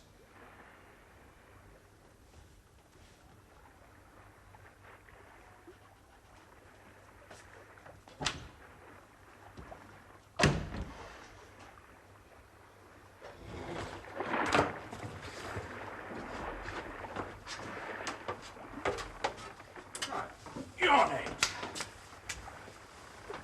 Your name? Yes? Yes, you. I'm Evans. From Vestinio. Lovely place. I look forward to never seeing it again. Your name? Castle. My mates call me Jono. And, which of you's married, eh? Oh, that's a very delicate question, sir. I've got many intimate acquaintances, but I don't want to discuss that. Shut up! Oh, prosecution witness at your trial. I shall report this conversation. I'll ask you again. Which of you's married? Mattock was married. Who's Mattock? Mattock is the young lad who was killed by Captain Kirkwood when Kirkwood sent him aloft in a false 9 to cut a jam in the Topgallant. It was murder. Kirkwood knew the boy wasn't strong, hadn't the strength of Castle here. Yes. Mattock has a young wife and 2 small boys without a father now because Kirkwood murdered him. I'll ask you again. Which of you's married? You, Castle? Aye. You, Evan? Aye. Have you any children? One, Captain. Ah, do you want to see your wife and child again? Oh, of course. You, Evans? I do, and I will. Then I've been misinformed by Mr. Carby. He says you want to jump ship, that you'll take foreign charter, that you won't go back to England, that you have no wish to see your wives and children again. Of course we'll see our wives and children again. You wait 10 years before you set foot in England, you'll still be put in jail. And you must go back for the sake of your women and children. Now, why do you not go back home now and argue the case? Oh, because we're condemned. We stand no chance. It's jail for us. If you take this ship home safely, you'll have a better chance, a fair hearing, and my evidence that you sailed this ship home as a disciplined crew. Think about it. Your name? Van Doorn. Now, I wish to see the cargo. Help me open the hold.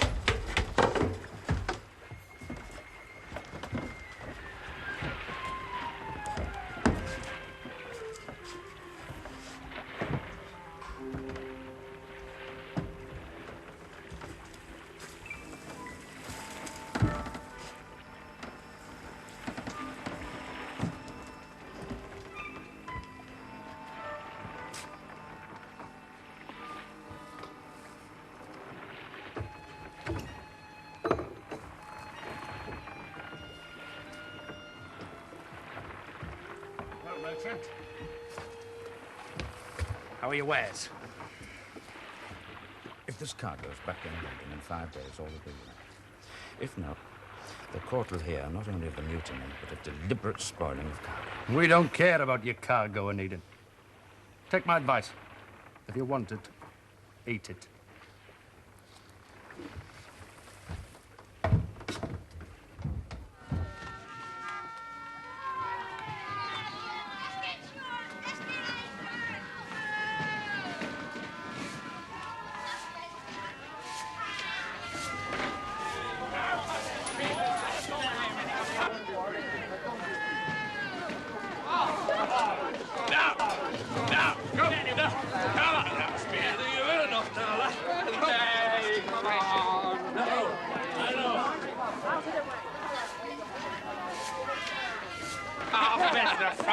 Hey, watch where you go. Hey, off.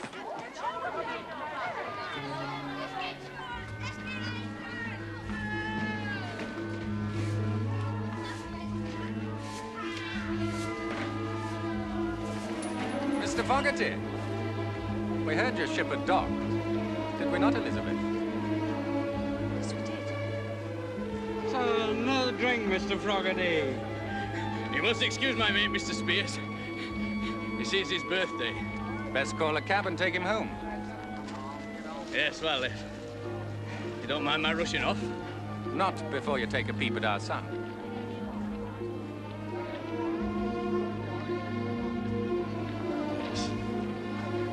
She'd like to see you. Not too close, though. She's easily frightened.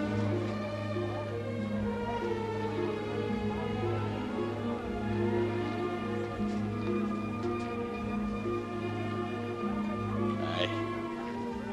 He's a fine boy. Well, I must get him home.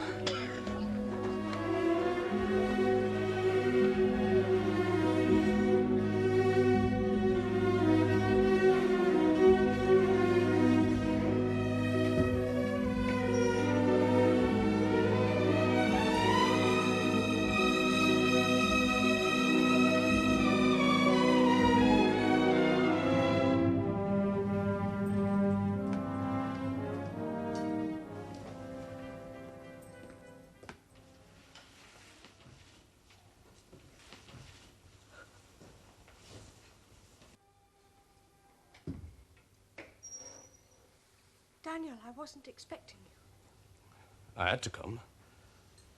I wanted to apologize For what? for rushing away so abruptly when we met in the market. Did you manage to get your mate home? No. No. He would not allow me to take him there. He said his wife would give him Marielle birthday or no, so I took him away in his cabin. I was looking at Mr. Fraser's steamship. Oh, the Gold Nugget. Albert keeps hoping for someone to commission him to design her, but he's had no luck so far. They all say she's too costly to build. Well, I've not much time for steamships myself, but I must admit she does look beautiful there.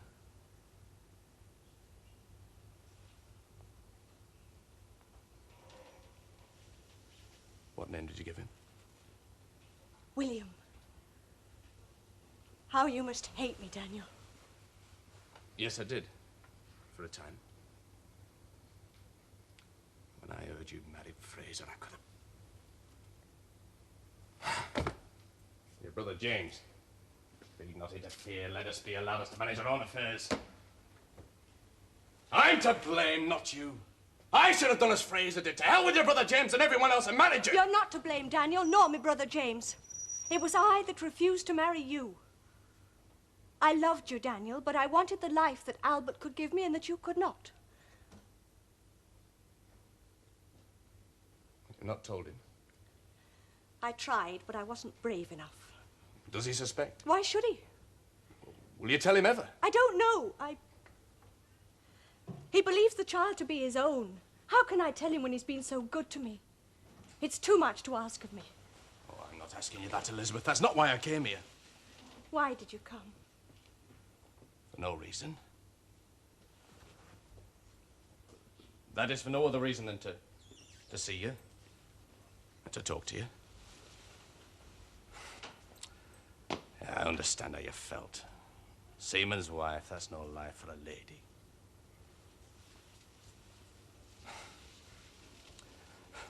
Well, I must go. Oh. I have to take on a crew. We sail on the evening tide. You're still on the Baltic run. Yes, the Baltic timber trade. Goodbye, Elizabeth. Goodbye, Daniel.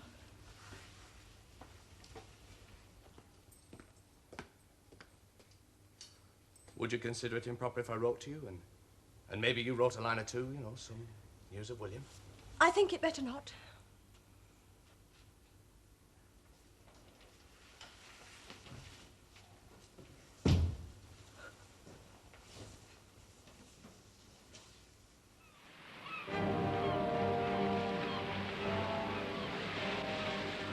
Studied the log, questioned the crew. And you are satisfied? Satisfied that the captain's word is always the truth. Good. Then I have decided we shall have ship arrest. What? I want these men arrested. What, here in France? Yes. You may be the owner of a perishable cargo, but I am concerned with justice, not money. These men will be arrested here in Brest. I must disagree with you. As the charterer of the ship and, well, as fellow captains, I must request you to take this ship and crew back to England. Crew, you say? This band of cutthroats will not take the ship to England? Given time and, well, I'll convince them of the right course. I will sail in no ship commanding a mutinous crew. Well, then, with your permission, I'll command her.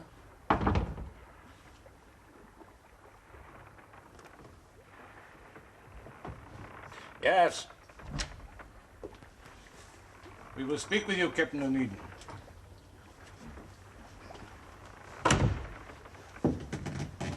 But you're wrong, John. Bellyaches! You lament for it in Kirkdale jail.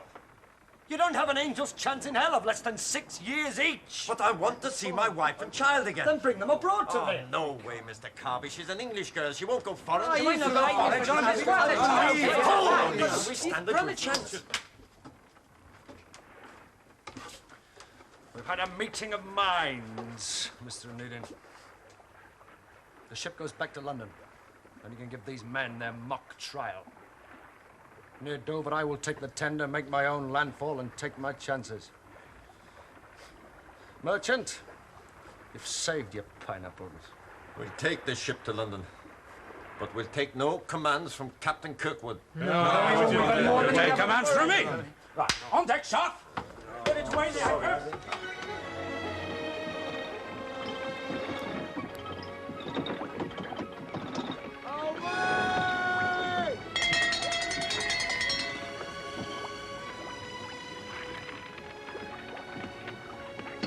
All sail, Mr. Mate. Sou'wester outside. So go like a scalded cat.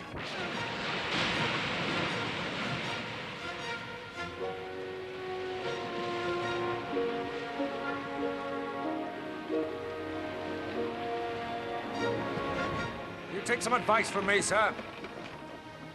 What is it, Mr. Carby? Take up the outer jib, Captain. She handles lighter, makes about most speed if she's not head-weighted. Set about it, then. Take in the outer jib. Aye, sir. Thank you, Mr. Carby. There are other things you should know about this ship, Captain. Come with me, I'll show you.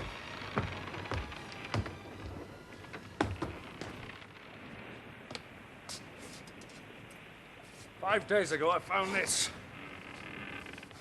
Slashed. All spare sails. Mainsail, topsail, staysails. Cut from top to bottom. All ruined beyond repair. Who would do this, Mr. Carby? You answer that, Captain.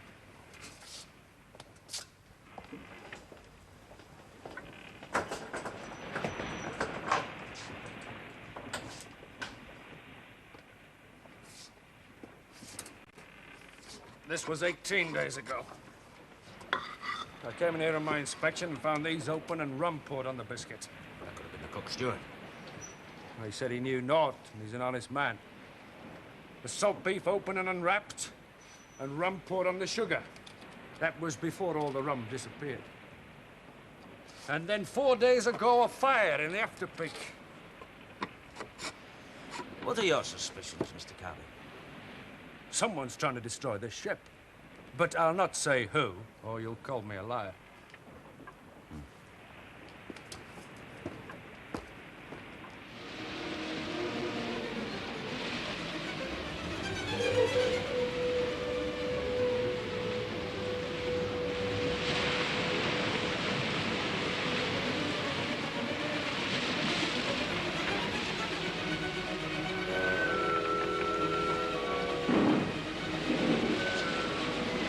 Gale, Captain. Aye. You want to run before it? She responds well. Oh, we'll ride it out. We'll arrive in London with 3 masts. Now reef the mainsail and check the cargo. Cargo checked. So then check it again. Narrow in the beam. No room for ballast shift. Aye, Captain. Tell the cook to keep hot food on. We'll all of us be up to now.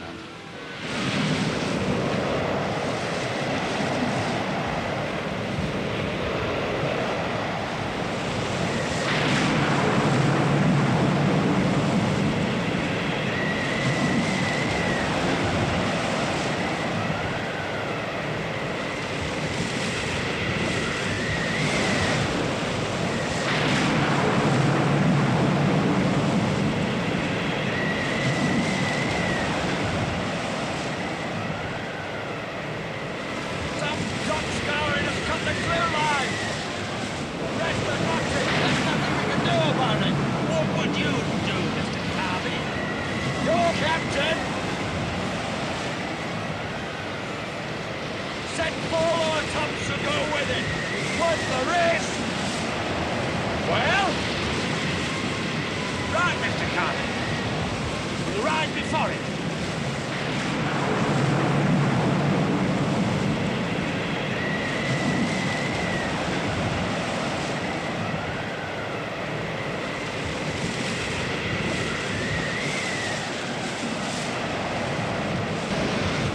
All more topsail on.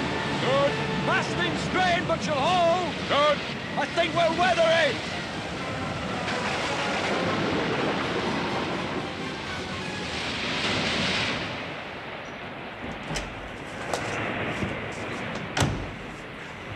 You have quite a storm on you, Captain Onedin. Ah, but worse. Some devils cut the clew lines and knotted others. Who would do that?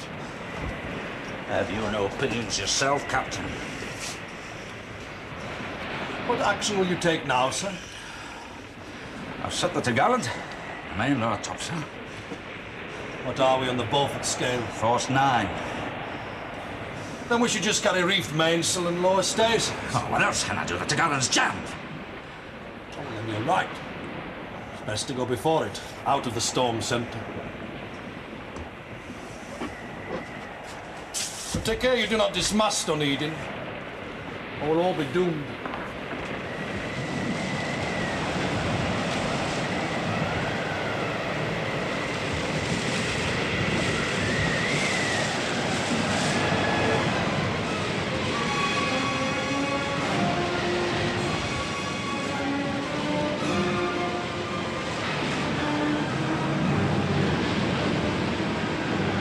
Tack ship, Mr. Carvey. What? We should wear ship, Captain Onedin. Tack, Carvey. We're coming out of the centre. You'd best be right, Captain. Give the order. Tack ship!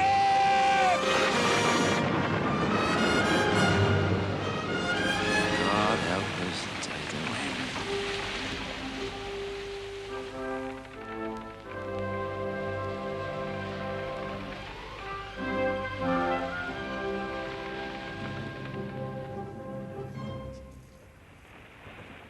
Captain Kirkwood died. Didn't hear you enter. The storm is worsening. Don't understand you. We're through the gale. The storm in our minds worsening. You, me, the whole crew. Our minds a turmoil of sin. But I have prayed long for us and for our speedy end. Resigned, are you? Resigned to what will happen? Are you ill? Not ill, no. Destined. And I'm finding that by turns strange and fearful. To die, Onedin. To face the great divide. And I'm not so sure that I deserve Almighty God's hand on the crossing. You've taken medicinal brandy. Say that? You are drunk, sir. Dare you? I am sober, sir. And you will listen while I tell you why we will all die this day. Now listen, Onedin. 6 years ago, out of Dover, I commanded the schooner Belle. Oh, God had given me a crew of evil, devil-venomed men. Well, in latitude 51, shortly after 8 bells, 7th December 1858, these men, by subterfuge and evil sleight, drove my command upon the wreck, sinking her. 4 of them and myself survived. Why are you telling me all this? I wish I had not survived. At the court of inquiry, I was found guilty, of course. The devil's work makes good men guilty. And I was sentenced to 18 months suspension. This I did not know. I've given my whole life to the sea. And when they said I was incompetent, it was like striking me with a plague, to condemn me to a death. For I could not live with such a sentence. Well, I must get on deck. This crew is like them. The crew of cutthroats and madmen who steered the Belle onto the wreck. Oh, I will make these men pay for the Belle and for my terminal humiliation. I don't understand one word of what you are saying. I am captain of this ship, and it is my duty to inform you that this is my last voyage on Earth. None of these mutineers will survive me. You're either mad or drunk. Oh, excuse me, I must get on deck. You have heard my testament, Onedin. My duty to you, sir, is over.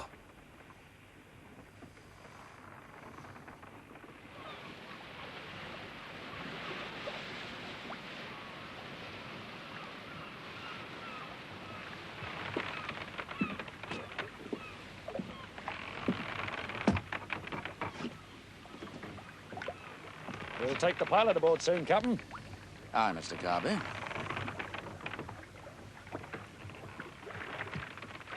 Dover's a pretty place. Ah. I've wenched there. Pretty girls. Carby, if you're going to take to the boat, now's the time, eh? Aye. Well? I think I've changed my thoughts on it. Why? I trust you, Captain Onedin. Well? I'll sail with you to London and the rest. And pray God you will say in court what you've seen on this ship. Well, I promise nothing, Carby. I shall tell the truth as I saw it. That's enough. Here, Captain, here's the pilot.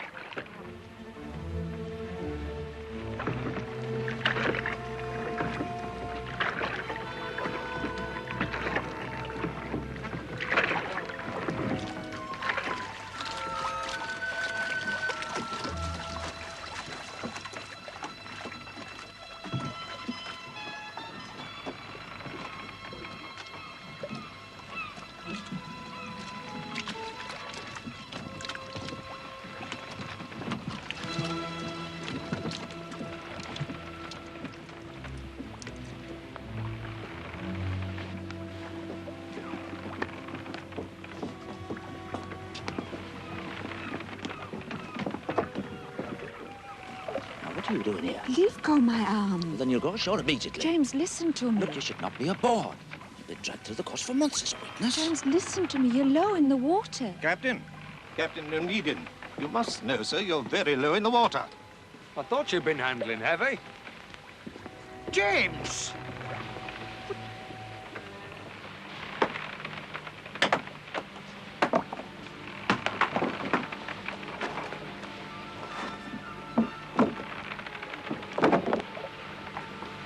James, I must have words with...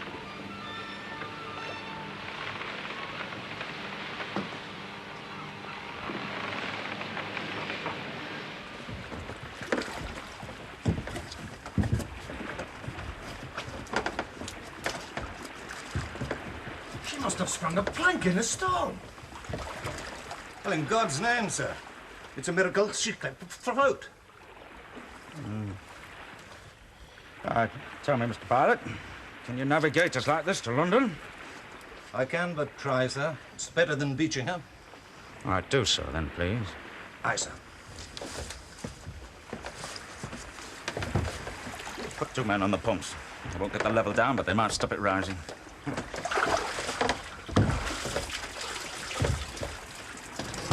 I merely interpret the obvious facts, James. You've soft-soaked those mutineers. It could look bad for you in court, James. What would you have done in my position, eh? Incarcerated them in a French prison and then hired another crew to bring the ship back home again. A crew bright enough to detect a sprung plank before we lose half our cargo. In a French port, you can't sign a crew in a day. You should have let me come with you, James. I would never have treated with that rabble, and then we would never lost our cargo. If they're all as rotten as that. And there goes our profits, and put us back into debt again, as if we haven't got debts enough as it is. You've never told us why the crew mutinied. Were they justified? Mutiny's never justified. Gravesend. The pilot, sir. Come in. Thank you. My name is Parsons. And I am Captain Kirkwood. You are aware of the situation on my ship?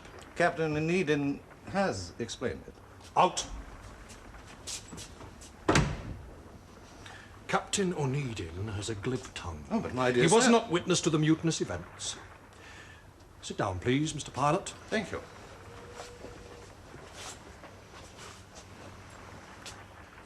I wish to talk to you concerning 2 things. First, how the word of Captain Onedin is unreliable. And 2, how the crew of this my ship is planning to murder me. Murder you, sir? Now, please, will you listen to what I have to say? Oh, it's not my business to give a verdict. That's up to the courts to decide, isn't But it? you say the mate, Mr. Carby's been in prison 3 times. Aye. Once for assault of a captain. Well, that'll not go in his favour in court. Oh, we're anchoring. I'll go fetch up the peelers and the magistrates. Oh, you deal with the unloading of the cargo. I'll deal with the magistrates once I've talked to Captain Kirkwood. Right. Well, come along, Robert.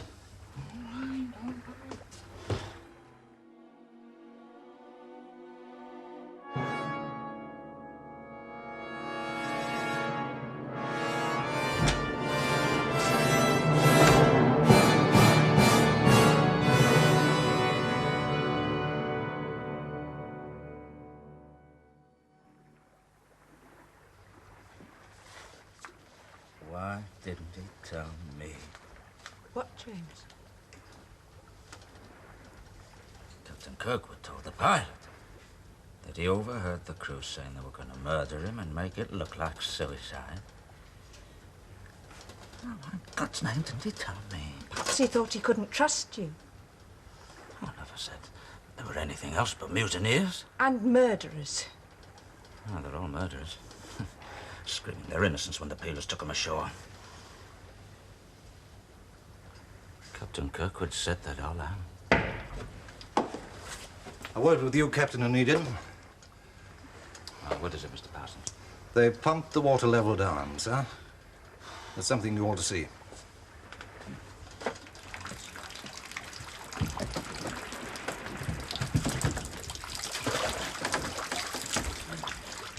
It's just over here, sir.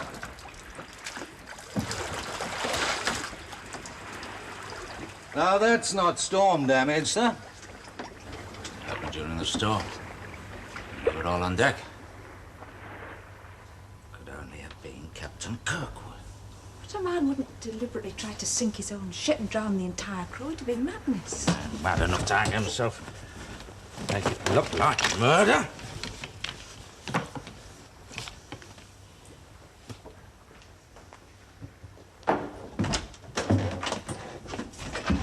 One piece of good news, at least. I've made a record price for those pineapples. What are you both looking for? James! Here. Tanoga. What's he doing there? Helping to hang an innocent crew. Yes, it is from your brother, Robert. Is there any news of the crew? Oh, patience, my love. Give me time to read.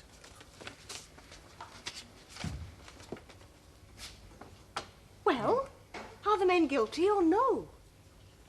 Now, James is appearing as witness, enjoying the performance, but begrudging the time spent in idle talk. Oh, yes. Time is money. But he seems confident that he will see the men freed.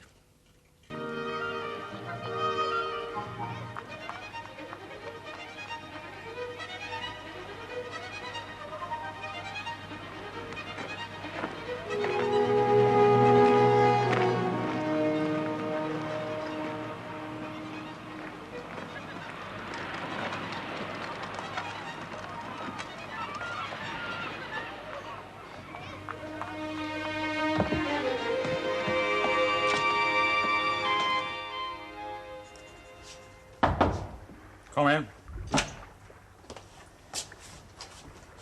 Captain Onedin, I wish to thank you. We've just been released from Brixton. You saved my life and the crew's. We would have hanged. I'm glad you've come, Carby. I wanted a word with you. Yes, Captain. You had one clear duty on this voyage, and that was to be mate of this ship. You should have done everything in your power to get this ship to London as fast as possible, but you didn't. You mutinied. Could we not have good reason to mutiny? Ah, you're a fool, Carby.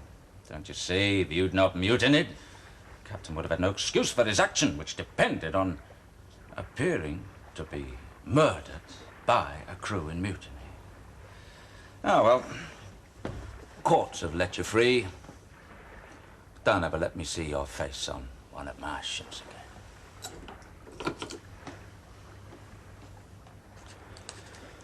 Yes, Captain.